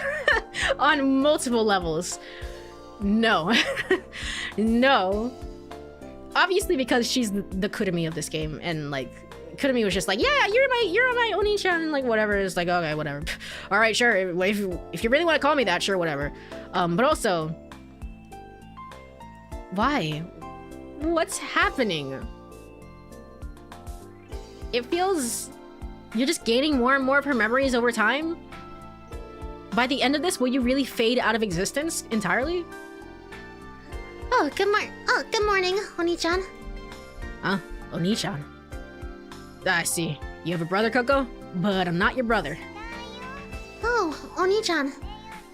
We need to get ready or we'll be late for school. Remember when Haruka did this? That was great. That was one of the best scenes in the game, honestly. I love that. Coco was still half in dreamland. Late for school? What are you talking about? Well, that's just the setting it is. Listen, buddy. Stop messing around. We're going to eat. Okay, so she's just messing around. I don't believe it, though. She had, like, a concerned sprite. I went back, and it's like every time that Sato was saying something that's like, tee-hee, ha-ha, but you wouldn't know anything about this, right, kid? Like, she had a concerned expression on her face whenever she would say that. Because it's like, I know secretly. I know that you know that I know that you don't know, right? So, I don't know. I don't trust writing off facial expressions in this game. Okay, Takepyon. 6:15 a.m. I think she meant Ono-chan. She's calling you Oni-chan. She's calling you an ogre, truly. I miss Monogatari. I haven't watched the Monogatari series in like freaking 18 billion years. I should get around to watching the newer season. I didn't watch it. I heard it was just like, I mean, the main series itself is done. Sorry, you might not even be talking about Monogatari. I bring it up because that's the connection I made in my head.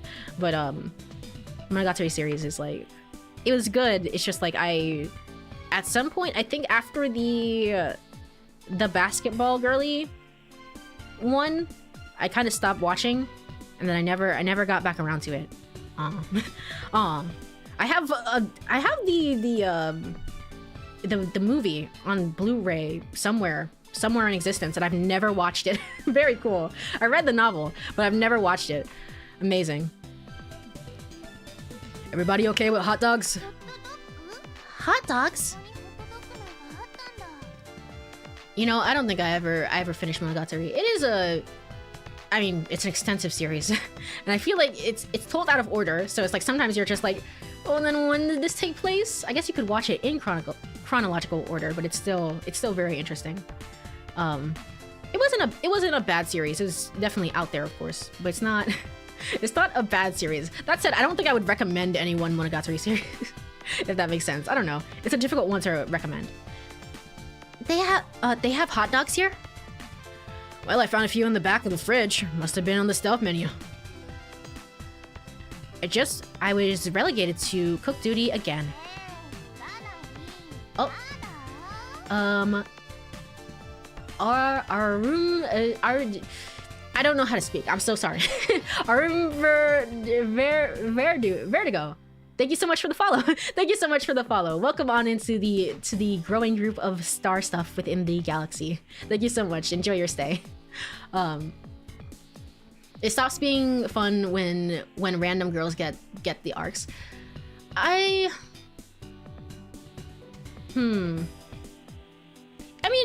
the basketball girlie was like a core member of the original series, right? I don't know if she's like so far removed from it, but I get what you mean. There was like the living doll girl, and it was like at some point I was like, I mean, this is cool, I guess, but you know, it's not really my thing, so to speak.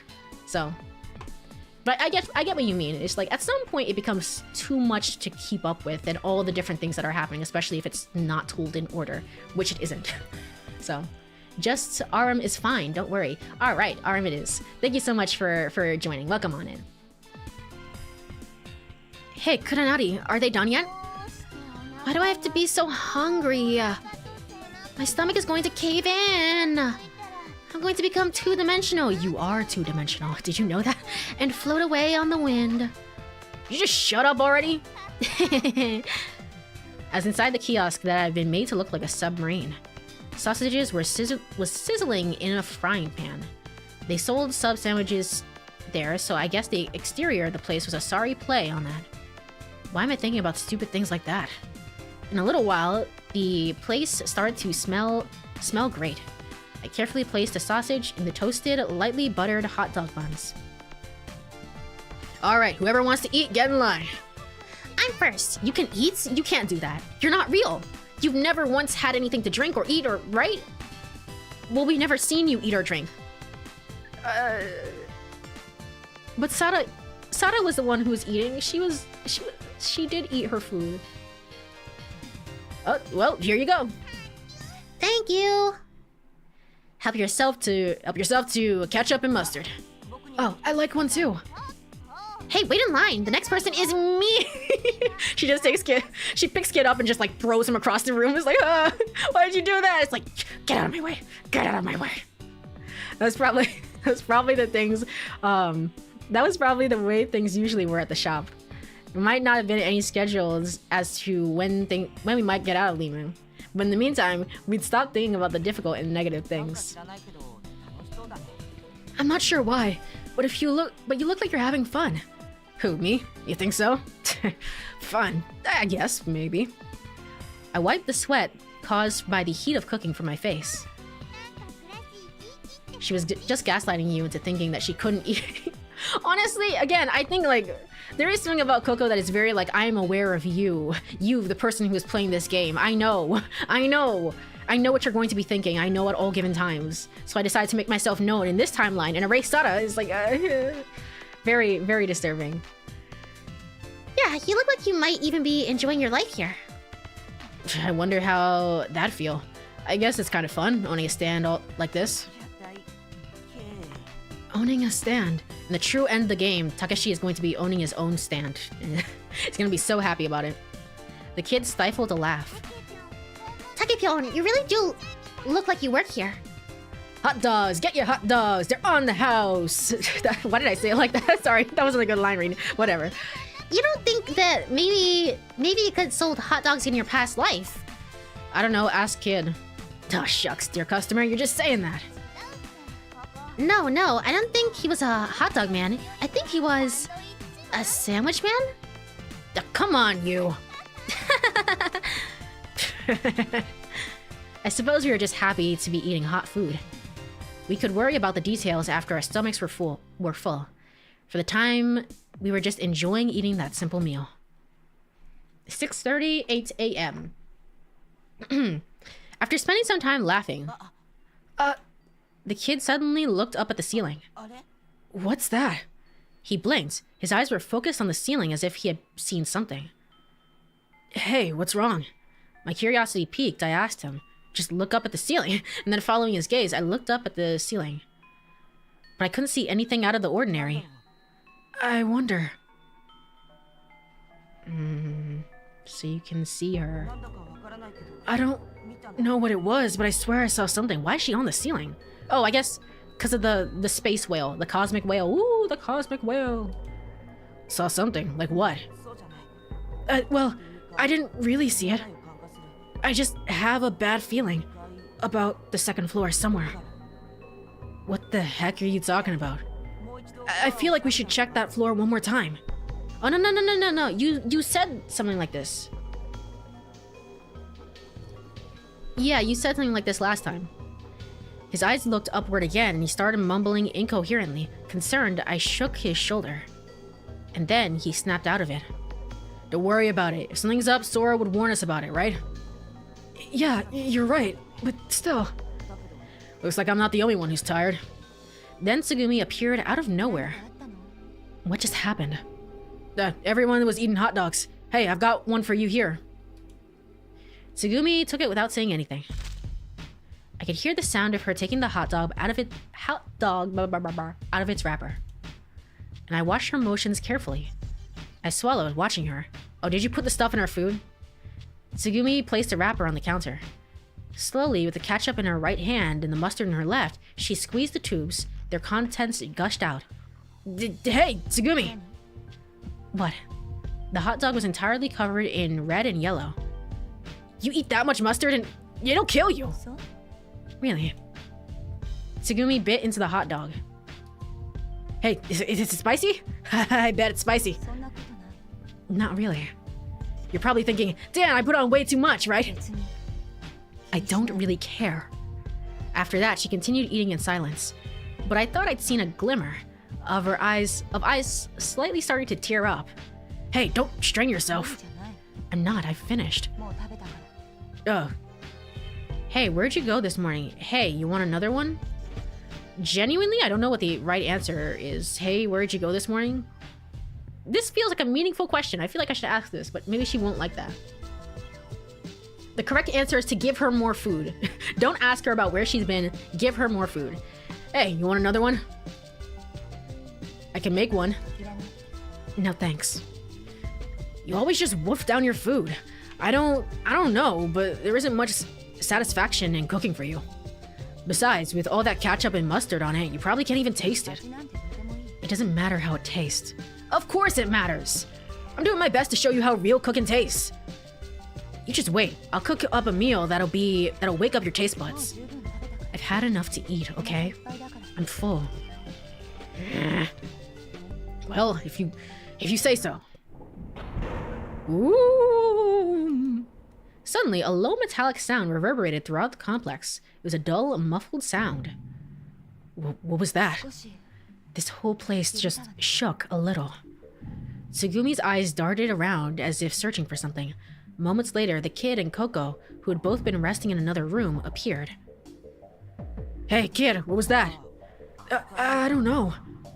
Hey, if this doesn't have anything to do with that bad feeling you had earlier, does it? The kid shook his head. I don't know. Maybe we should ask Sora. Did you call for me? From out of nowhere, Sora appeared in mid-air and floated down in front of us. Oh, hi, Sora-san. Hey, Sora, where were you? I'm terribly sorry, I overslept. Okay, little things like that. Little things like that where it's like, it's so weird that she's not here. And the only person that was missing from this exchange, obviously, is Sara, but then also Tsugumi. So it's like, you were talking with Tsugumi about something. What could that something possibly be? Sora looked embarrassed. Again, she has like her sad sprite on, not her happy sprite. So it's like, I don't trust anything you say. In which case you can lie. In which case nothing you say is real. Gosh darn it, I believed in you. Huh. I don't know, we don't know for sure. I could be off my rockers here. I don't know anything, but possibly. Sora looked embarrassed. Blah, blah, blah, blah, blah. Overslept, but you're... Nah, we'll save that for later. Hey, did something just happen? There was an awful noise just now. One of the shafts that supports this floor has started to warp. We didn't see any sign of it yesterday. Yes, well, it wasn't in my calculations. It appears as if the ocean currents may have caused it. How dangerous are we talking here? Can I through this? I can a little bit. She went to the control room where things were shaking earlier. We must have missed each other. I'll go and tell her that you're going up above. Oh, wait. Oh, you went off as well. Okay, it's been a little bit of time. You went away. She went on her walk that she usually goes on. Okay. In which case, you could have been talking to you. You could have been talking to Tsugumi. If I had to guess, I'm gonna say that it's more likely that you're talking to you. It's just so interesting that all those conversations have to happen off screen, essentially. All right, kid. I'll leave it to you. Keep an eye on things from the control room, will you? Just make sure that we don't miss anything. If something comes up, use Lima to contact me. All right. See you later. Bouncing across the water's surface, the kid shot down the corridor. 6:57 a.m. We climbed the emergency stairs quickly. We were told that it wasn't urgent, but we still couldn't afford to be careless. Tsugumi quietly shouldered the heavy toolbox, climbing higher and higher.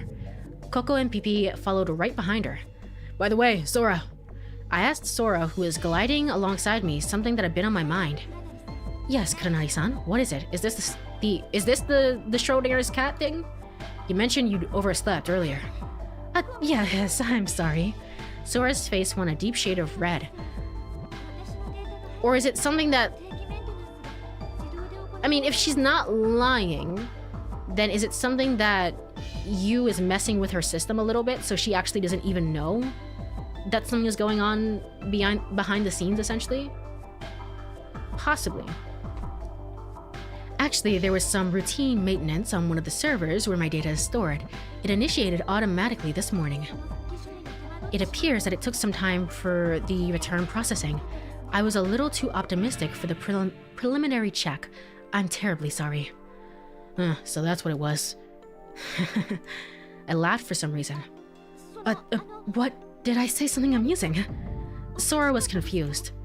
No, I thought it was funny that even you could oversleep, Sora. Huh, that's funny. How should I put it? It's cute. Cute?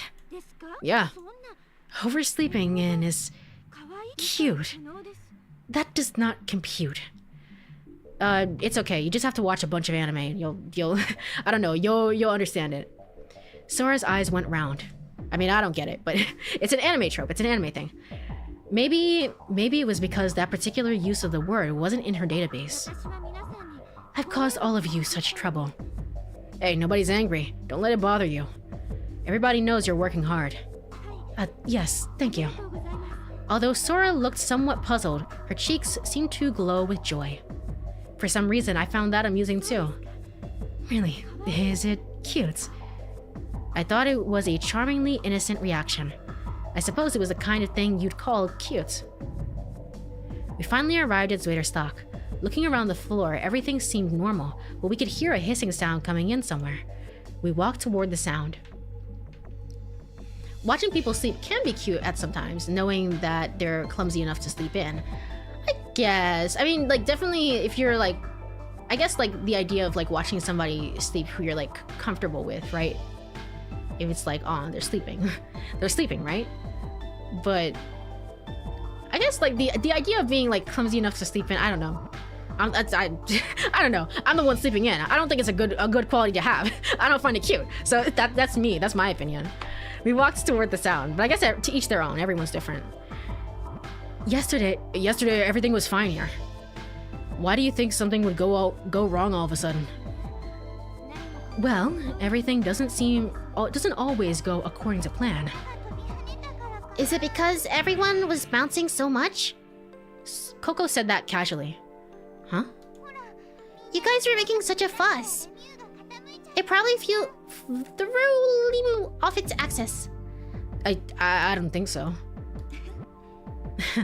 Maybe it is. Tsugumi laughed softly. See, like, you two seem to be relatively alright. You two seem to be okay with each other. Are you the two, in the same way that Kid and friggin' and Sada are, I mean, they're literally siblings, but they are like a pair of experimented children, essentially. Are you also, like, were you in a group together? Or do you two know each other? Or like, or what? Yeah, I guess so. Right, Tsugumi? Yeah, don't worry about it, Coco. I'm so relieved. Woohoo! Alright! Woof, woof. Lager. Okay. We stood in front of the room where the hissing sound was coming from. Sounds like it's coming from inside the warehouse. Can I skip this? I can. I sure can. Alright. It's like finding a girl boy failures cute. I guess. I guess. Yeah, fair enough. Fair enough. It's part of that general overall charm. That makes sense to me. And after that, I didn't feel I could ask anything else. Sora watched us for a while from the side. After a while, an intercom in the corner of the room sounded. Huh? Did someone call? Excuse me, everyone, but Tanaka-san is calling me. I must be going. Yeah, and she wasn't here. She's not here. Again. Okay, go for it. We should be able to handle the rest ourselves. Okay, I should be able to skip through this, too. Which way am I supposed to turn again? I don't know. I don't know. Drainage pipe is broken. Okay, you didn't just say it to me, I don't think. Yeah, no way for me to know. Well, that's why we have a guide. That's why we have a guide. The correct way is counterclockwise. Because I just know Tsugumi so well. So well. That one went counterclockwise, right? I turned the blue valve with all my strength. The sound of rushing steam grew softer. Next closed the red valve. The next valve was nearby. And that one, oh shoot. No. I'm still in the correct thing. This one goes clockwise. I was about to be like, did I mess them up again? No. And I didn't save. Let's go ahead and, for no reason at all, save. It's always great to save. Takashi injury. Okay. Alright, well, is this the timeline in which Kid saw where the boxes fall over Tsugumi? That one went clockwise, right?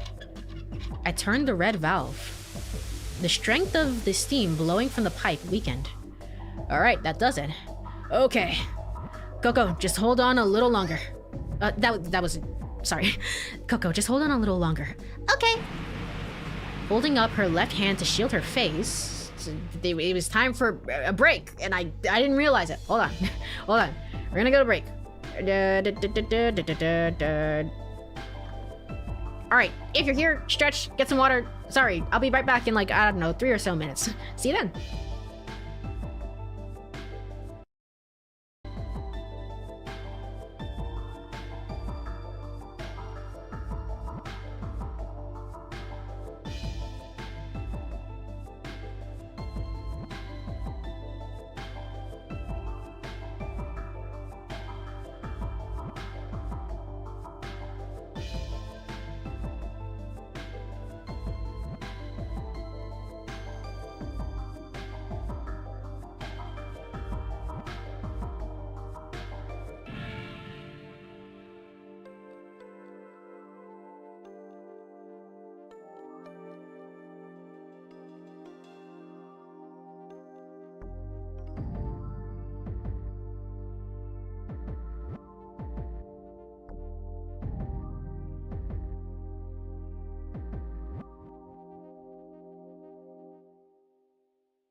Alrighty, I am back, and there's also a redeem, rather.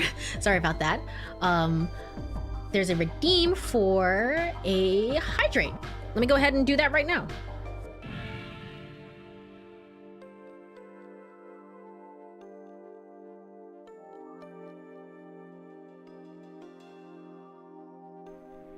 Alrighty, thank you again. Thank you so much for redeeming that. Let me go ahead and go over here and go back over here, and then move over to game screen. Alrighty, just got back. Is this another mid-roll break? It is. It's done now. It's done now. But usually, yeah, whenever I'm going to BRB, I don't usually go on breaks outside of that. So it's usually that I have to run ads on Twitch, in which case I always do them in increments of 3 minutes because I think it's better. I think it's better. I hate when it's like, oh, well, you know, it's like every 30 minutes or like shorter than that. Personally, for me, just because, maybe because we play like more story-based games, but I know it's like a personal preference thing. Alrighty, continuing. Holding up her left hand to shield her face, and I didn't read it, to shield her face, Tsugumi operated the welding torch with her right hand, because she can do that. The crack in the pipe closed visibly. Takeshi, after you've finished attaching this, return the valve to its original position right away. Okay, gotcha. Tsugumi finished welding. The valve, hurry. That's true, it does help the stream. I should be more streamer-brained mindset. You know, I should have more of the streamer grind set. It helps. Thanks for so much for sticking around for the ads. It helps the streamer so much, you know? It's like, I mean, stick around if you want. But I appreciate it. I appreciate it regardless. The valve, hurry. Alright, jeez. The direction turned the valve back in the other direction. I could feel the steam flowing through the valve. Coco, that pipe's done.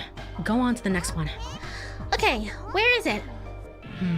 Hold on just a second. Interesting that it's Coco. Was it not Takeshi and Kid last time? Or maybe this was the part that Sada was doing before Kid also joined in, essentially.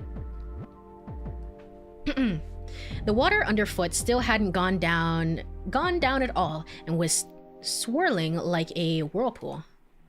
The air conditioner on the wall was sucking in the water and gurgling it out.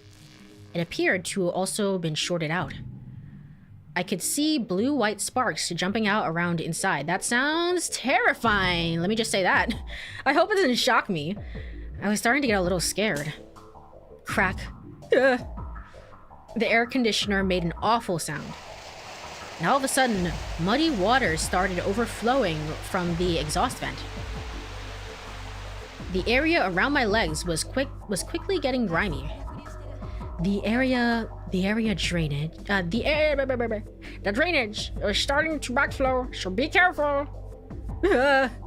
My leg got caught in the jet of muddy water and I lost my balance. I reached to grab onto something. I caught onto a stack of crates and old containers lying nearby. Oh, that's not good. Crash. That doesn't sound good, yep. Although the crates caught my weight, they shifted over and began spilling over. Countless containers and rusty pipes started raining down. They passed me and headed on a direct course to hit the wall. And in their path was... Coco, watch out! Wait, Coco? Who gives a shit about Coco? What about Tsugumi? Is she not there? Kid, what the hell were you remembering then? Get back. Oh, okay. So I was like, what is he doing? Metal was raining down. The old pipe broke apart into thousands of pieces. The containers were splintering. They all struck the surface of the shallow water violently. The sound of hard, heavy objects falling echoed in... Hard, heavy objects falling echoed in the room. Did you know that English is my first language? And it's such a wonderful language, isn't it? The whole room quivered.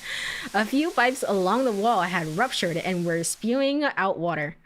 And where Coco had been sitting only a moment earlier, there she is. Oh, she's bleeding too. We saw it in black and white last time, so we didn't get like a clear sort of view of it.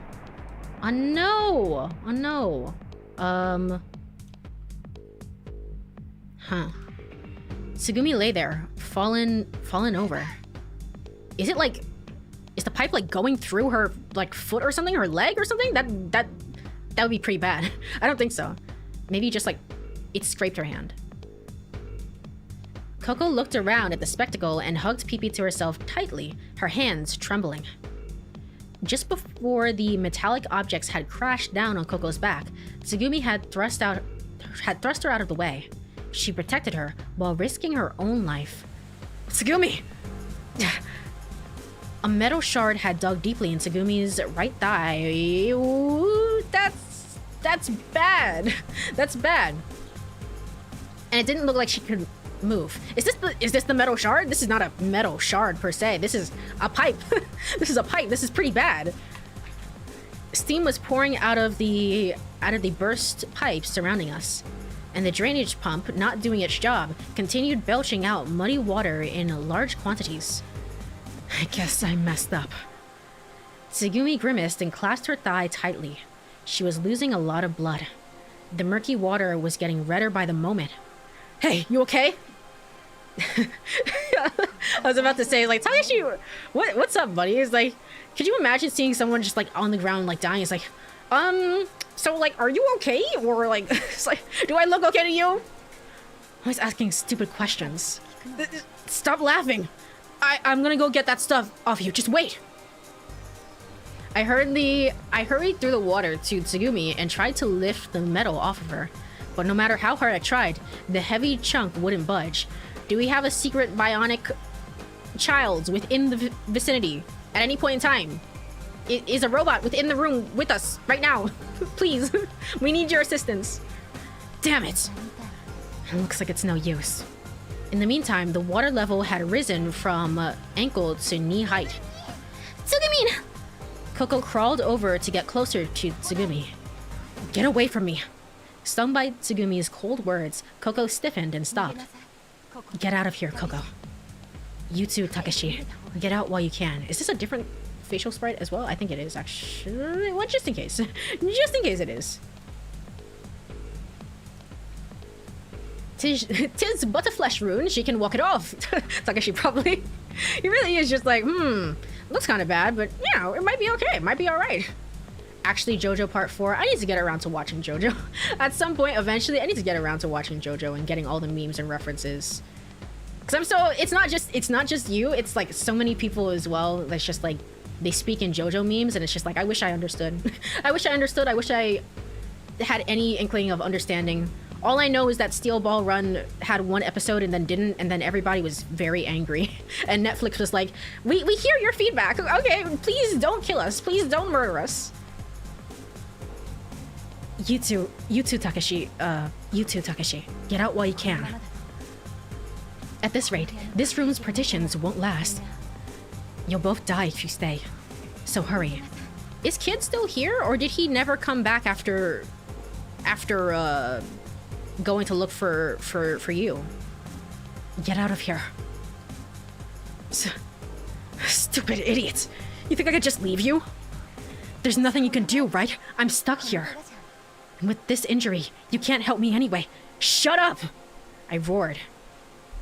I won't let you give up on me now, damn it. Hey, Coco, what are you standing there for? Yes? Get on that intercom and contact the others. With all her might, Coco moved her trembling legs to get closer to the intercom. It's no use. It's broken. I pushed the button, but nothing's happened. So run up and tell the others to get over here. Okay, I'm going. I have, because I've been packing, obviously, for the move, and it's like, I have the like, very first volume of the manga, and it's like, it's always constantly staring me in the face whenever I'm moving around between boxes. It's just like there, staring at me. And it's just like, well, one of these days I may or may not read it. Although she looked flustered, Coco nodded and ran off. The door to the warehouse closed. Soon, water came up to the bottom of the door. It's not looking good. It's not looking good, folks. I will say that. Excuse... No, this one. Here. The water continued to rise. From her waist down, Tsugumi was almost completely underwater. The water level was almost over my knees. What are you trying to prove? It doesn't mean anything. Just leave. I don't want you here. I wouldn't be here if there wasn't a reason. I can't just leave you here. Why not? I've taken nothing but abuse from you, and you still haven't thanked me properly yet. Oh, really? Well, that's reason enough, I suppose. Tsugumi laughed weakly. Her lips were trembling. The murky water was spreading. It's gotten cold in here. Alright, Tsugumi. I need you to stay with me now. I chose my words as carefully as possible. I'm perfectly sane.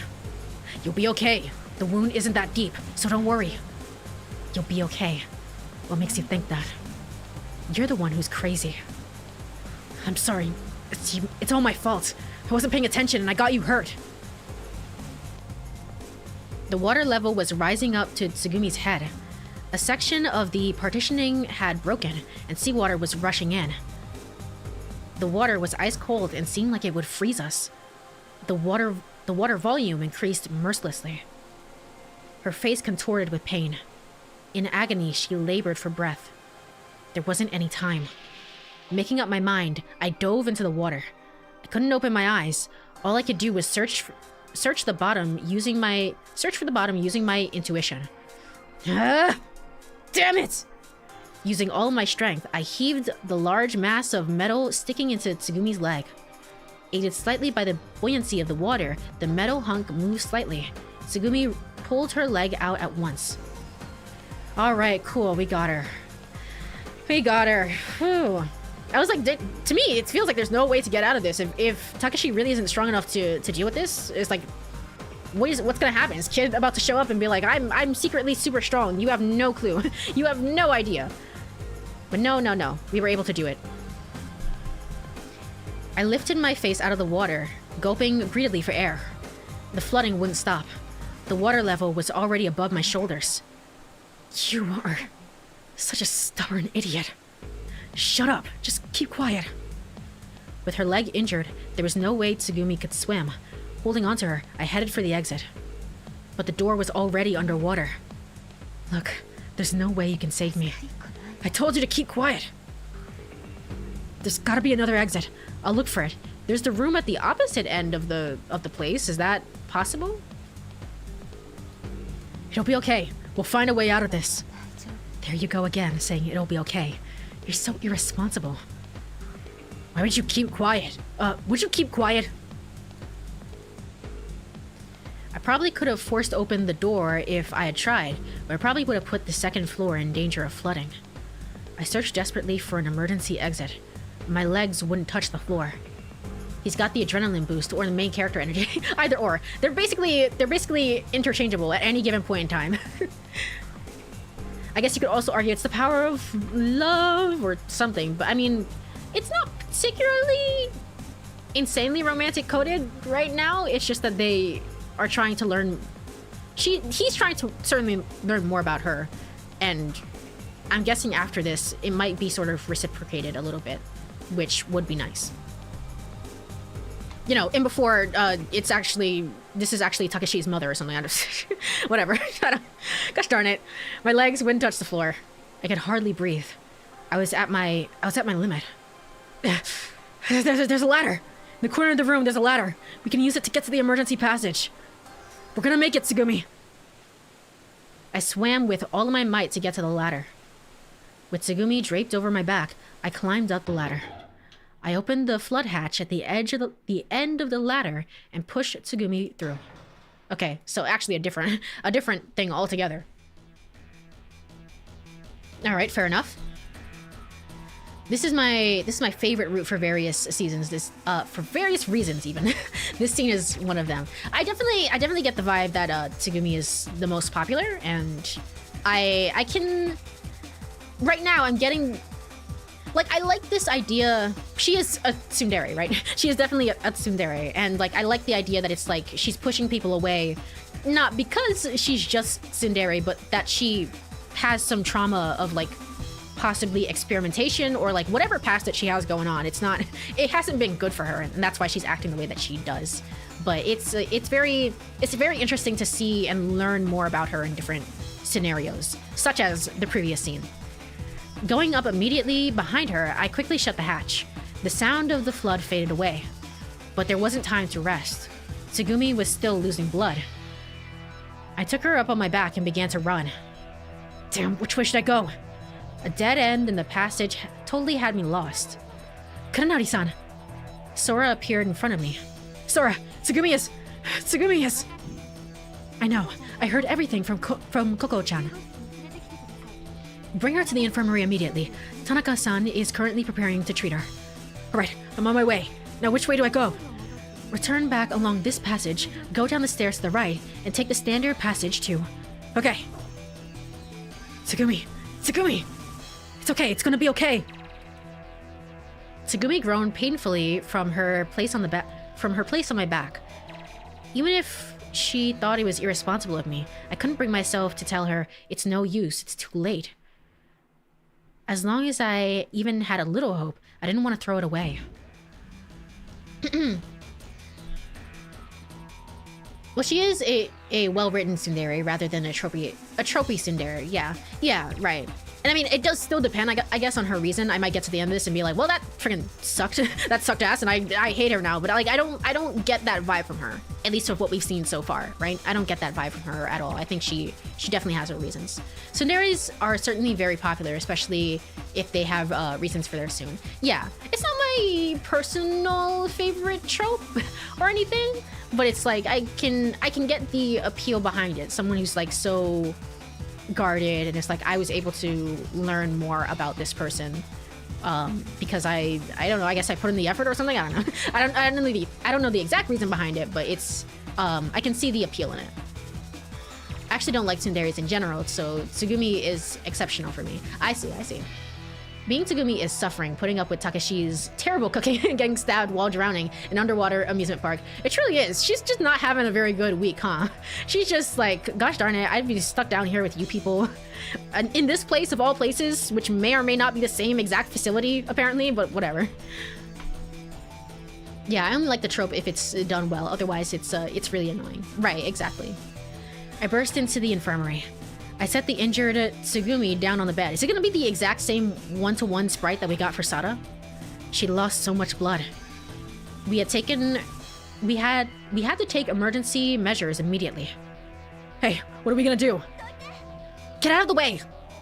You, who had been waiting in the room, pushed me aside. A tourniquet was taken out of the rack of medical instruments on the wall and fastened around Tsugumi's thigh. This is bad. What's the status? How bad is it? Can't we use a scanner to check it out? I pointed to the LMRI. It seems to be broken. It's just unplugged. Just plug it in. You don't know. She doesn't know. I'll have a look. Oh, I'll have a look. Sora put her hand on Tsugumi. A holographic window appeared in the air. A small sensor or camera started to move on the ceiling. Well, this is just a bioscan, so I can't tell for certain, but her femur is fractured. Ow! And it looks like it might be a complex fracture. Ow! That and the artery is severed. Ow! She'll need sutures. What the hell? I've stitched up my finger before. It was with a survival kit, but... Well, Tanaka-san, do you think you can assist me? I'll do my best. Do we have anesthetic? Anesthetic! There we go. There we go. I'll have it ready. The laser scalpel, forceps, and sutures. Everything we need is already in the room.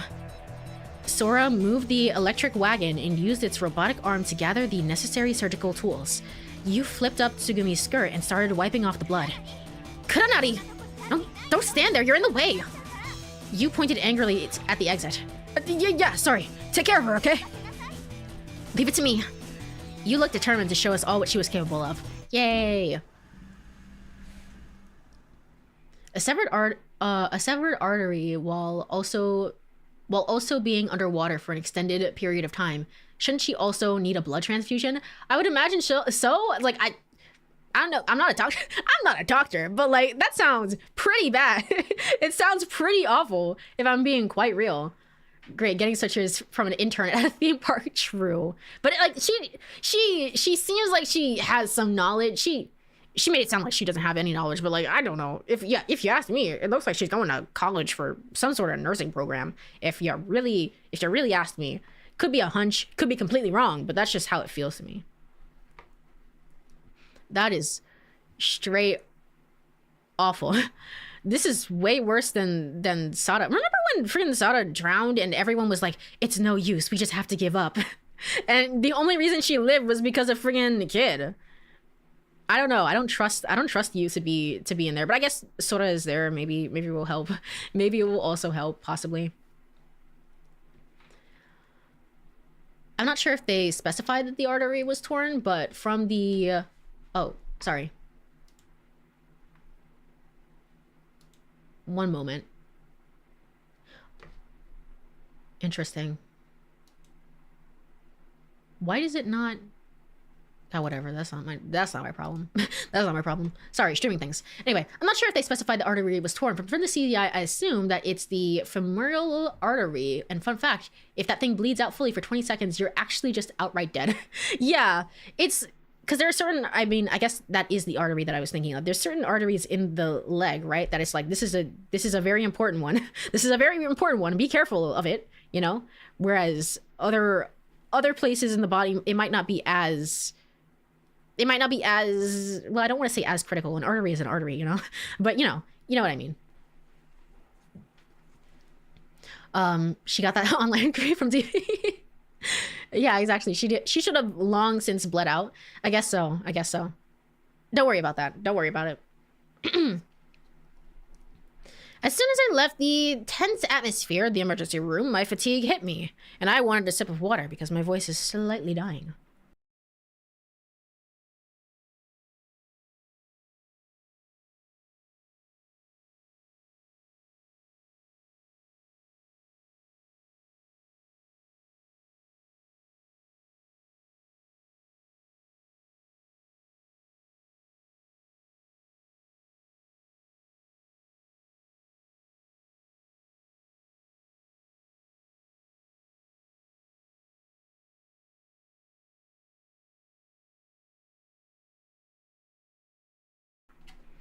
All right, we'll see about this. We'll see about this. I don't know. I set myself down on a nearby chair. Okay, that's better. It's freaking this song. Isn't this? I guess it's just the general sad theme that we have. Okay, fair enough. I thought it was Sada's theme because we heard it so much on her route. Okay. Oh, Takepyeon, is Tsugumin going to be okay? Coco was gripping Pee-Pee, but looked as if she was having a hard time relaxing. You let them know right away, so she should be fine. She should be fine. Even though, you know, I mean, I guess it wasn't the important artery. I don't know, maybe, possibly. Who's to say? Really? Coco's eyes were moist. It was hard to tell, but she had probably been crying moments earlier. Even still, she tried to smile. Hey, do you think Tsugumin's gonna be okay, right? Still looking worried, she tilted her head as she asked me. Yeah, she'll be fine. Absolutely fine. I closed my hand into a fist and told myself, she's going to be okay. Okay, 12:23 p.m. Are we on her route now? Like, actually, like, confirmed? Nope. Nope, not at all. Let's save over it. After what seemed like an eternity, you appeared from the infirmary with Sora. The surgery was over. Tsugumi was going to live. It required a total of 40 stitches and will take 2 months to heal completely. She would have to go to physical therapy for that, right? It'd be like a whole process. And it will probably take her a few more months to be able to walk normally. Oh, even more than that, right? Okay. Until a rescue team arrives at Limu and we can get her out of here, she's going to have to rest. Alright. Thanks, Sora. And good job, you. You? What's wrong? What? Oh, nothing. I'm just really tired. You know, I've never done an operation like that before. Terrible thing. Terrible things to hear right before you go under. I've never done this before. Right before you go under for an operation. It's like, I've never done this before. Let's hope it goes well. Wait, what? Alright. Well, she did her best. There's not like there's any other option, and she seemingly did her best. So good job, you. After that, you looked down and didn't say much. By the way, it looks like the flooding stopped in the Zweiter stock warehouse. All pipes connected to the warehouse have been closed as an emergency measure, and the whole area has been sealed off from Zweiter. So we don't have to worry about the flood damage expanding. Oh, that's good. Okay.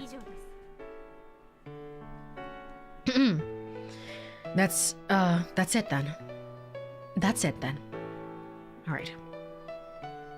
Oh, so it's gone. It's completely gone. We were just killing time. We still couldn't think of any way to escape. Still, we didn't want to feel like we were completely wasting our time. So we all decided to wander around Limu one more time. As we made the rounds, I said things like, let's find something decent to eat. No more of those tuna sandwiches from the kiosk. And how many people can really ride on an A that doesn't have any buoyancy? I also made other ridiculous propositions. Everyone was getting a little sick of me, but they still laughed along. We all knew. As long as we were doing something, it kept our minds off things we couldn't change. Honestly, the fact that Kid wasn't there for any of that is very... It's giving like Sora energy, right? It's giving general Sora energy of just like, yeah, and then I just left. I didn't care. Which is what she did for the rest of that other route, right? Sora's the worst AI, can't even hardlight. She gave directions apparently on the friggin'... What is it? On the surgery, and apparently they were so good, they were such good directions that you somehow managed to do it on the first try. So she must be good at like something a little bit. Like about how there was no way out or remembering where we were. 6:51 p.m. We decided to meet at 8 p.m. for dinner. Everyone was left to wander around freely until then. Still an hour to go. As I walked around the second floor, still thinking about what to do, I found myself in front of the infirmary. This has to be her route, right? Takashi's short respite, never mind, gosh. I'm waiting for the point. I can't remember when it was last time. There's a point where it distinctly switches over to a specific character route, and I just want to know like when, just for curiosity. It's not like it has any real bearing on the story. As I walked around the second floor, still thinking about what to do, I found myself in front of the infirmary. I thought Tsugumi would still be sleeping in bed. Maybe I should check in on her. As I stood in front of the sliding door, it opened. I could smell the faint but harsh odor of disinfectant. Kuranari, what are you doing here? You greeted me with slight surprise as I entered the room. Nothing really. I just thought I'd get some coffee or something to wake me up. How about you two? What are you and the kid up to? This is something that we did before. Yeah, this is two idiots trying to figure out how to plug something into a wall. Yes, I remember now. And then Tsugumi would show up and Sada would be fighting. Gotcha. Can I skip? I can. It looked like she was in the middle of spreading out tools and parts next to the LMRI scanner.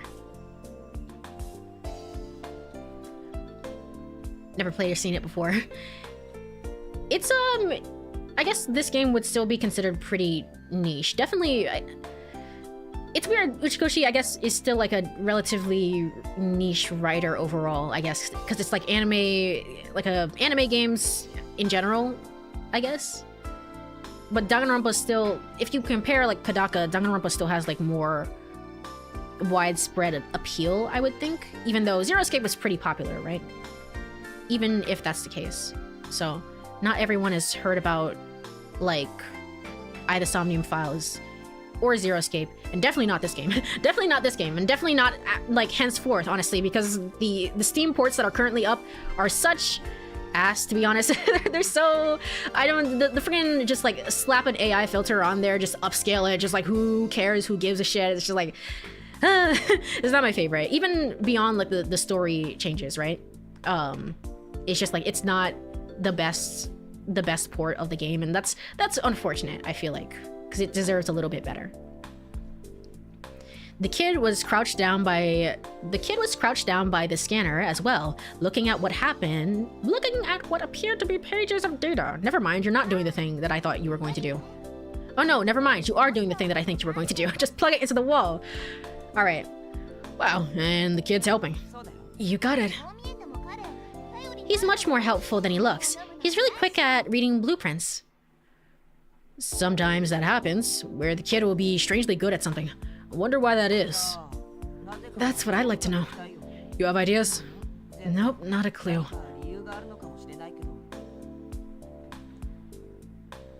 I would assume Isomnium Files is the most popular game he's made. I actually don't know. I would love to know the numbers. I mean, Isomnium Files is coming out during a time when anime in general is more mainstream. And I mean, Zero Escape in general doesn't really have a super anime aesthetic, and neither does Isomnium Files, but like, it's about timing as well, and also rapport that Uchikoshi now has to like do a different series. In that way, it feels like, if you consider those things, Isomnium Files would be more popular than Zero Escape in general. But it feels so strange, right? It feels like that wouldn't be the case. Also, hello, thank you so much, Rat 2014 for joining. Welcome on into the group of fellow Star Stuff. Welcome on in. Thank you so much. It's definitely niche, but also influenced so much by Japanese media. Yeah, it's not anime per se, but it is anime. It is anime, so to speak. Zero Escape and Isomnium Files are up there when people suggest visual novels to people getting into the genre, though, so his work is decently notable, even if it is agreeably niche. That's a good point, actually. That's a good point. I guess you could say that then visual novels in general are just kind of niche, right? In sort of the larger gaming populace. Which, I mean, is fair. Like, visual novels don't usually typically have any gameplay. Zero Escape does, but, like, this one, for example, doesn't. So, like, I understand it, but, you know, I like, I would love for this game to have, like, some amount of gameplay, right? But I like these... It's a medium that is very story first. Story and characters first, which is very nice and very refreshing in a way that not all video games with gameplay are always story or character first, which is fine. It's just different things, but what I prefer. 999 was also ahead of its time. If I'm not mistaken, he openly stated he didn't get the funding he wanted for the game. Interesting. I know it was like a risk thing. And then also the third game as well, because it's like it got kind of cut after that. So it was like, what was it? It was crowdfunding essentially. And most of that was done from like mostly a Western audience who really enjoyed his games, to be quite honest. Not entirely, but most of it. So yeah, it's always been an issue with funding. It sucks, man. It sucks. There might be some reason, but I'm just kind of thinking about generally, because I talked about how I bought the Yokotaro book, which is still in the mail. It will get to me eventually. But Yokotaro is like, he's currently in development hell of like the process of like making a game, and then it gets cut and stuff like that. So it's not a fun thing, and it's just like, gosh, how do I do the thing that I want to do, right? It's not fun dealing with the finances, but it's good, right? Because 999 got made eventually, which is one of the stories of all time. It's actually really good. So the kid hung his head thinking, hey, don't worry about it. No use wondering about it now. It'll all make sense anyway when your memory comes back. Hey kid, can you hand me that wrench? This one? Yeah, thanks. Here we go. You sat cross-legged on the floor and began to unscrew the cover of the scanner. Hey, I can see up your skirt when you sit like that. Cut it out! Quit looking. This isn't a peep show. All right, I was joking. I raised both hands and backed away. He didn't say that the other time, though. He didn't say that on the other line. I distinctly remember. So it's still very much a different scene. But you know, while the kid's head is clear, maybe we should tackle some of the trickier problems. Huh? Why? Because what if he hit his head or something, and he's only going to be good at this stuff for a little bit? Maybe it jostled some brain cells into action that don't usually get used. Help, please. This isn't some manga, right, kid? But it is a visual novel. Listen, don't ask me. Huh? Oh, that's right. So what's a manga anyway? Oh, you sweet summer child. I feel bad for him. It's like giving... It's not one for one, obviously, but it's giving like the same energy that like Alzheimer's or like dementia, and it's just like a sad thing. It's just sad seeing him like that. How do you not know, my guy? You've even forgotten manga? I think he's joking though. I think he might be joking. Hopefully. He's not joking. Oh gosh, it's just sad. It's just sad. Well, I have a vague sense of what I've heard the word before. To forget about manga. You know, you're missing out about 20% of life right there. You and Kyoshika would get along really well. The kid and you continued their strange conversation. And I started to feel like there was no real reason for me to be there at all. Well, hang in there. I turned my back to leave. Hey, Kurenari. You stood up abruptly and came to stand in front of me. You came to check on Tsugumi, right? She's sleeping in that bed over there. She isn't conscious yet, and of course she can't move her body.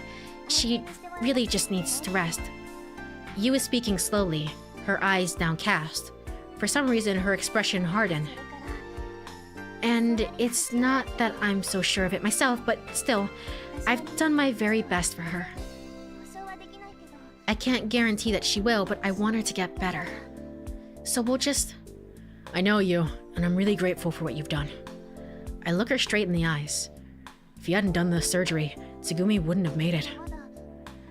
We still don't know if she will really recover.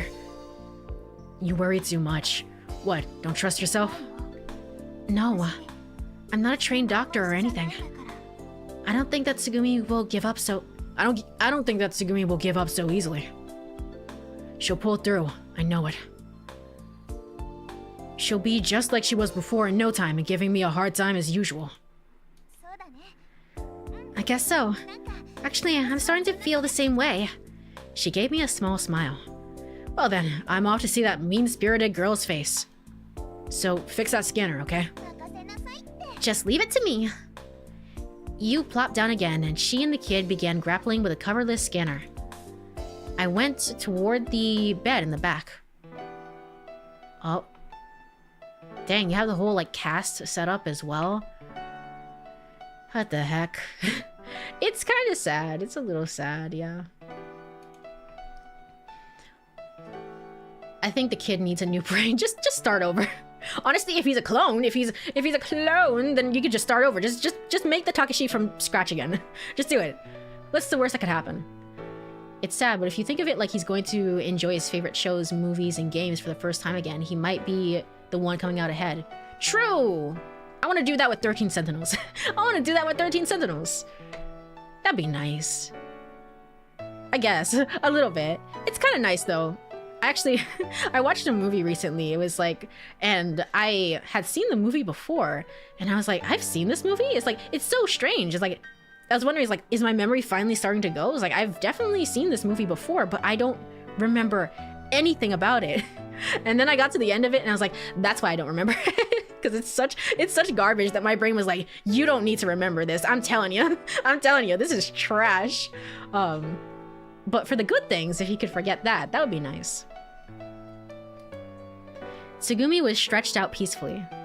It was probably due to the serious nature of the operation, but she was getting an IV. At least she wasn't hooked up to a respirator. Then again, that could have been because the infirmary didn't have a respirator.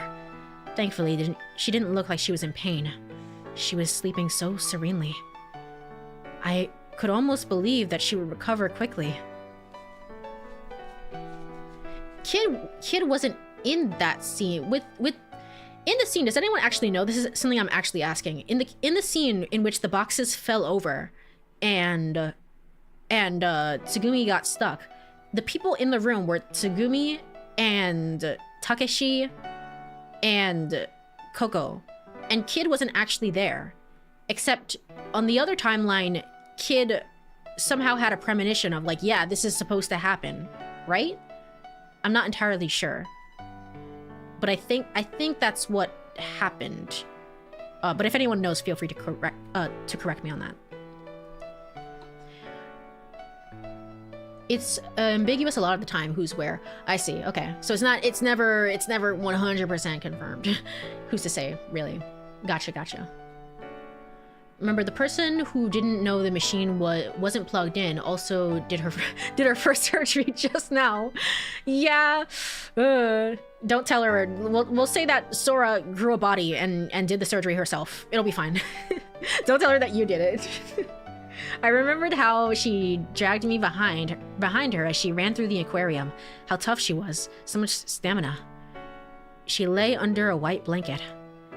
Her right foot was completely covered with a brace and bandages. I couldn't tell what kind of condition it was in.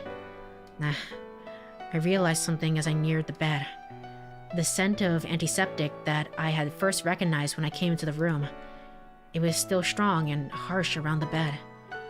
I looked down at the floor, and it was as if the tiles were blurring, changing color. It's the color of her blood. It was the raw, brutal traces of the surgery. I gently squeezed Tsugumi's hand, which was peeking out from under the blanket. I'm sorry. It was my fault that I had let this happen to her. If she didn't make it. It wasn't the kind of apology. It wasn't the kind of thing that made them.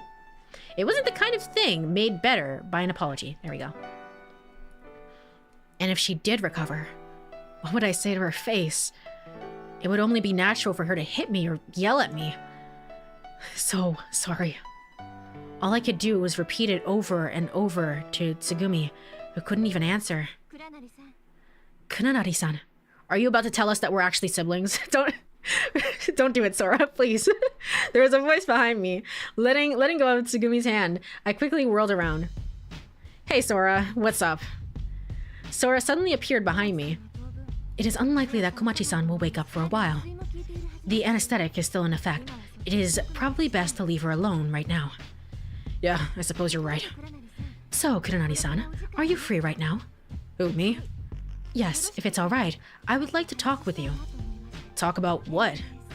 Well, you see, it's, a secret. She laughed a little. Sora wants to keep something secret. I was a little shocked. This room is...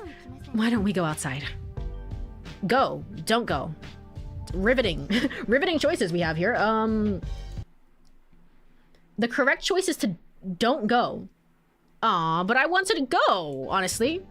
I mean, we're still miles ahead for the Tsugumi route, so it's not something that I have to worry about, but I want to try and follow it tried and true, just in case there's any extra scenes.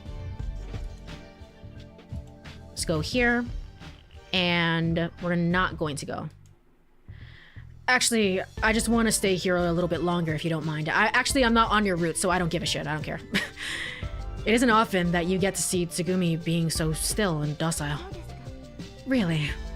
Yeah. Can't you talk to me here now? Now you got me wondering what the big secret is. Kuranari-san, I can't talk to you here because it's confidential. Oh, right. That makes sense. Well, let's see. Never mind. It's not a big deal. We can discuss it later. If you'll excuse me then. Sora left, smiling. I turned my attention to Tsugumi's sleeping face. She didn't say anything.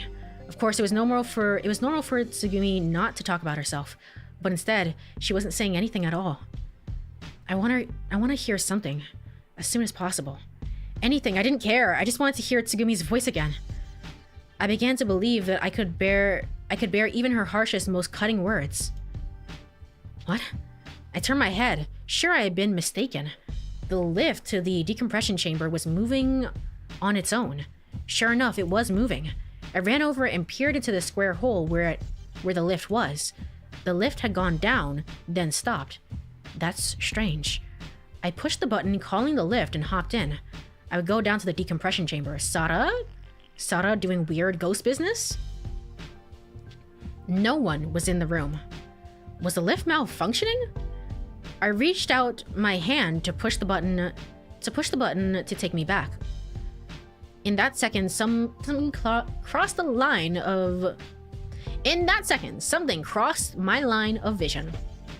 The sound of tiny footsteps was growing fainter, very tiny. I could tell they were running through the emergency corridor. Is it Coco? I turned into the corridor and followed the sound. I didn't think they were human footsteps. Maybe it's Pee-Pee. But if Pee-Pee had been separated from Coco, surely he wouldn't be in a place like this. I sensed the owner of the footsteps was something smaller. It seemed to be running with quite some momentum, sometimes even crashing into walls. It was like a desperate hurry. In any case, it's an animal of some kind. But what is it? It bothered me that it had run out of the infirmary. The footsteps turned off the corridor and straight into a dead end. I'd followed it right up to that point, but somehow I lost it. Maybe it fell down the stairs along the corridor or climbed into a duct and jumped down the floor. You're saying it's something smaller, so it's like it can't be Coco, and it can't be Sara. So genuinely, I have no clue. Like, what is this? That clever little... Maybe it was a rat. Could be. Wouldn't be so strange for Limu to have rats. In which case, this is stupid. The hell am I doing chasing after a rat? Scratching my head, I retraced my steps. Before I got back in the lift, I glanced back into the decompression chamber and noticed for the first time that the bed was looking dirty. Hey, who ate their dinner here? What? What? Someone is eating here. Oh, no. It might just be Tsugumi, right? Tsugumi doesn't always eat her food with us, right? Maybe it's Tsugumi. Yeah, she came in here and she decided to use the decompression chamber. Okay, it's okay. Everything's fine. We're not losing our mind. There were small breadcrumbs on the bed. Hey, you. Yeah? I got out of the lift and stomped over to where you and the kid were still in the middle of their repair efforts. Who was eating bread in the decompression chamber? Huh? What are you talking about? You frowned and turned the hand holding the screwdriver toward me. How would I know? I don't know either. The kid had insulation tape wrapped around his fingers. Kuranari, you sure it wasn't you? Why would it be me if I'm the one asking about it? I mean, it doesn't really matter who it was, but don't you think we'd be a little more careful? Careful of what? I think there was a rat in here just now. Who is not here right now? The only person that is not here is Coco, right? Sora is not here as well, but she was literally just here. And she wouldn't have any sound for her footsteps. But it's something that is too big to be like an actual like living person, like Coco. If we leave food laying around, it might get eaten. Oh, in that case, I guess we should be more careful. We've got plenty of food in the kiosk for now, but it would be awful if it was broken too. If it was broken into. Do you think we should try to catch it? I don't think we need to go that far. Hey kid, you wouldn't happen to know how to make a rat trap, would you? Who knows?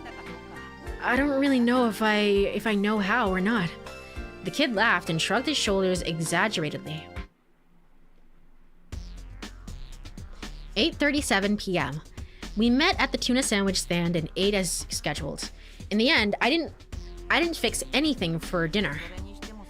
Hey, Takashi. What? Can't you make anything besides tuna sandwiches? Well, there's not much I can do about that. There wasn't anything much at the kiosk except tuna sandwiches to start with. I cooked all the hot dogs this morning, so they're finished. The owner probably just kept them for a little variation. Oh, really? The kid held the sandwich wrapping in his right hand and twisted it around his fingertip. The half-eaten sandwich remained in his left hand, not getting any smaller. It didn't seem like he couldn't finish it. What's the deal? Eat up before it gets cold. Yu was done eating, and she peered at Kid's face. Yeah. You must have walked all over looking for something else to eat. But it's no use after all, huh? The food that was washed into the corridor during the flooding almost spoiled anyway.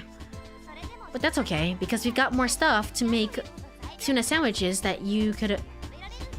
To make tuna sandwiches than you can imagine. Alright, I'm wilting. I'm wilting. I was thinking of going through hours anyway, but like I'm wilting. Let's try and get to the end of the scene maybe.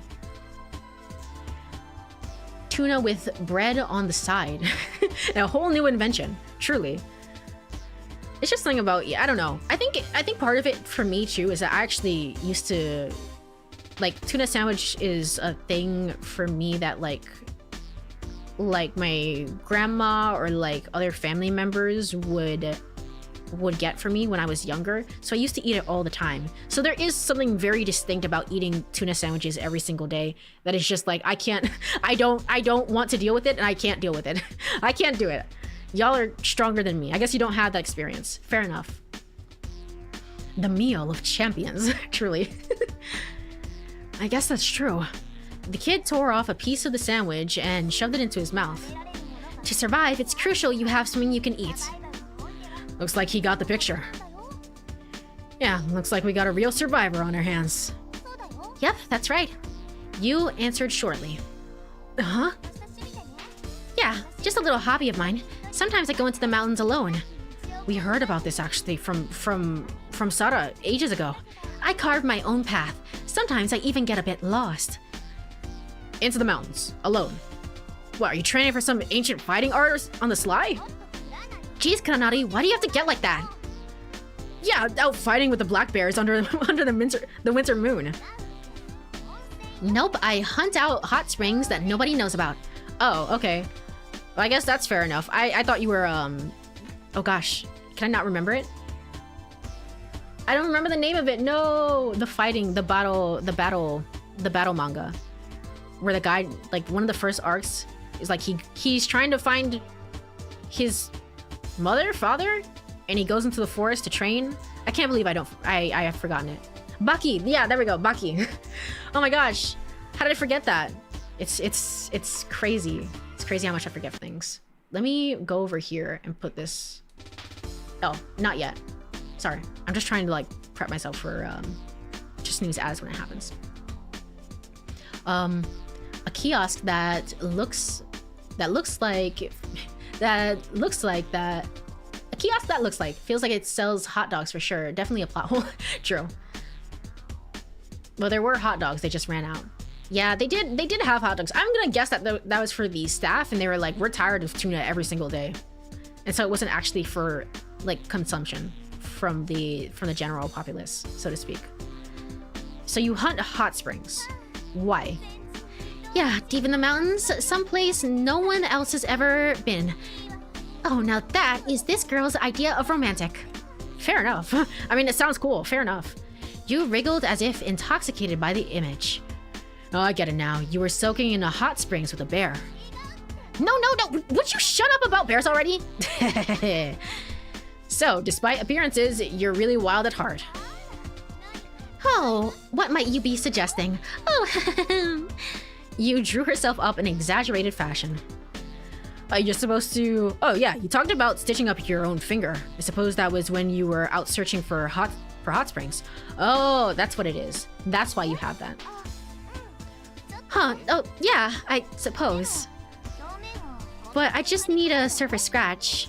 But it was just a surface scratch, and I only needed a few stitches. Just as I thought, bear wrestling. Just give it up! You turned red-faced as she exploded. I can't take this anymore. You let out a sigh and turned away from me. I suppose I was fed up. I suppose she was fed up. There we go. Maybe I got a little carried away. But Yu's face clouded over a bit. Teasing her couldn't have gotten her that down. The idea that she goes into the forest and she's looking for hot springs? Why does that make you so... Is it like a memory you have with your father, perhaps? Just as I was thinking that, you avoided my eyes and muttered. Hey, Kuranari. About Tsugumi. It seemed like there was something she wanted to say, but didn't know what to say. What's up? What is it? Don't tell me she's my mom or something. Don't do it. Don't do it. They should have more hot dogs and tuna sandwiches at least. I think so too. I would agree with that. If I were trapped down here and told I was gonna die, I'd for sure want to down some before, until I did. I don't know. One or the other. I mean, I guess food is food. Food is food in this situation. Who's to say, really? They should have had more... Oh, yeah. Sorry. I don't know why. My thing repeated itself. Well, that's a good time that something is strange. Something is very, very strange. Something is very strange with the way that my viewer is working, but that's neither here nor there. What's up? What is it? I just want to hear what she has to say. Just say it. Just say it. What I mean is, just then, just then, we heard the sounds of people running through the water toward us. Splish, splish, splish. Hey, what's up? All right, well, you know what? On that note, we're just gonna fuck off. We're just gonna fuck off. Who cares? Takeshi Sora's a rainbow. All right, whatever. Coco, just have to ruin everything for me. All right, let's go over. Let's go to friggin' return to title. Now is a good place to stop for today. What is she gonna say? What was she gonna say? Oh, I wanted to know. Whatever. I guess we'll learn about it sometime next time when we continue the game. It would have been nice to have known before the break. I did the exact same thing with 100 lines too. We stopped at like a good, it's like, we're gonna tell you, and it's just like, okay, well, shoot. I keep doing this for both series. This one though is very interesting. It's like, what could you possibly be wanting to tell me? That she's not human, right? That's the only other thing I could think of, is like, she's not actually entirely human, right? But there's no, I mean, if that's the case, then Kid also isn't entirely human either. I don't think that's the case. I don't think that's what it is. But it's very interesting. It'll be very interesting in seeing what that is in the beginning, or later on when we play this. But yes, we got a lot of groundwork covered. It was still, again, like the same general plot points, but it diverged a little bit more this time, which I'm actually very thankful for. Because the one about fixing the generator was kind of... It was very similar to last time. It was kind of a little, maybe annoying. Maybe annoying. Just a little bit. I understand that, like, some people would do this route first, so in that case it wouldn't be annoying at all, but I'm glad that it diverged completely at this point. Like, I don't even think that Sada, you know, had her whole moment this early into the story. So it was very interesting. It was very fun. I genuinely want to learn more about Tsugumi. We kind of ended last stream with her just like spraying chemicals in our face and being really weird about it, and it's like, okay, well, sure. And I was like, I'm not really sure, I'm not really feeling it, but like this episode was a lot better for her, so I'm very interested now, I will say. Since you are a narrative enjoyer who plays visual novels, do you also play erogaze for the plot or dislike the sexual content? I don't think I would ever probably play an eroge. I mean, to be fair, eroges have to be somewhat censored, at least on Steam, but I don't think I would ever play an eroge myself. I do know some eroges, like, but only the ones that are like really, like, what's the one? The one Sayu no Uta, I guess, is technically an eroge, is it? And then there's also like a you and her. I also know that one as well, but I don't think I would ever play those myself. So, oh, hello Chu, thank you so much for the hydrate and stretch. I'm about to end stream, hopefully. Yes, I'm about to end stream. I'm about to end stream. Okay, let me just go ahead and do that.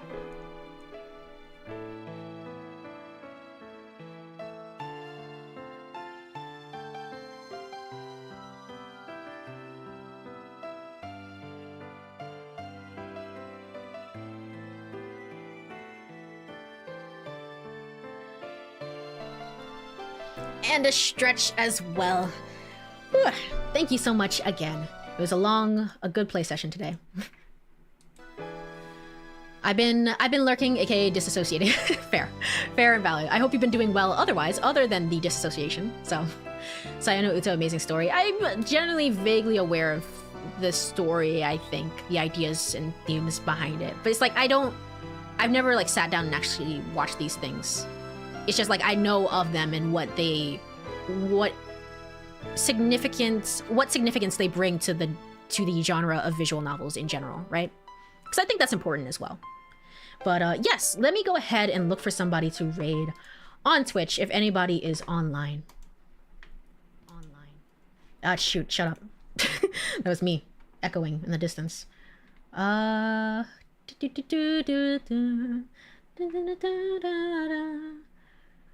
right, Saruka is online. I don't think Saruka is usually online at this time. Let's go say hi. Saruka. If I could spell, Saruka streams. All right, cool. Playing golf with friends. No golf with enemies, apparently. So let's go ahead and say hi to them. Anything else? Like I said, I'm gonna be gone for a little bit, and I'll try and be back on the 21st. When I come back, I'm likely to stream 100 line before Ever 17, just because I want to make sure the audio quality is good before I subject you to like super echoey sounds, if that makes sense. But I really do want to get back into this game, so you'll see me towards the end of the month. Let me go over to ending screen. Golf with associates, truly. Thanks for the stream. Thank you so much for joining, everybody. Thank you so much. I really appreciate it. Take care of yourselves, be well during this break, and have a wonderful rest of your weekend. Bye. Also, I'll keep updated on Blue Sky and in the Discord and friggin' Twitter if I remember to do so. But I'll keep you all updated there. So have a wonderful rest of your night, everyone. Bye.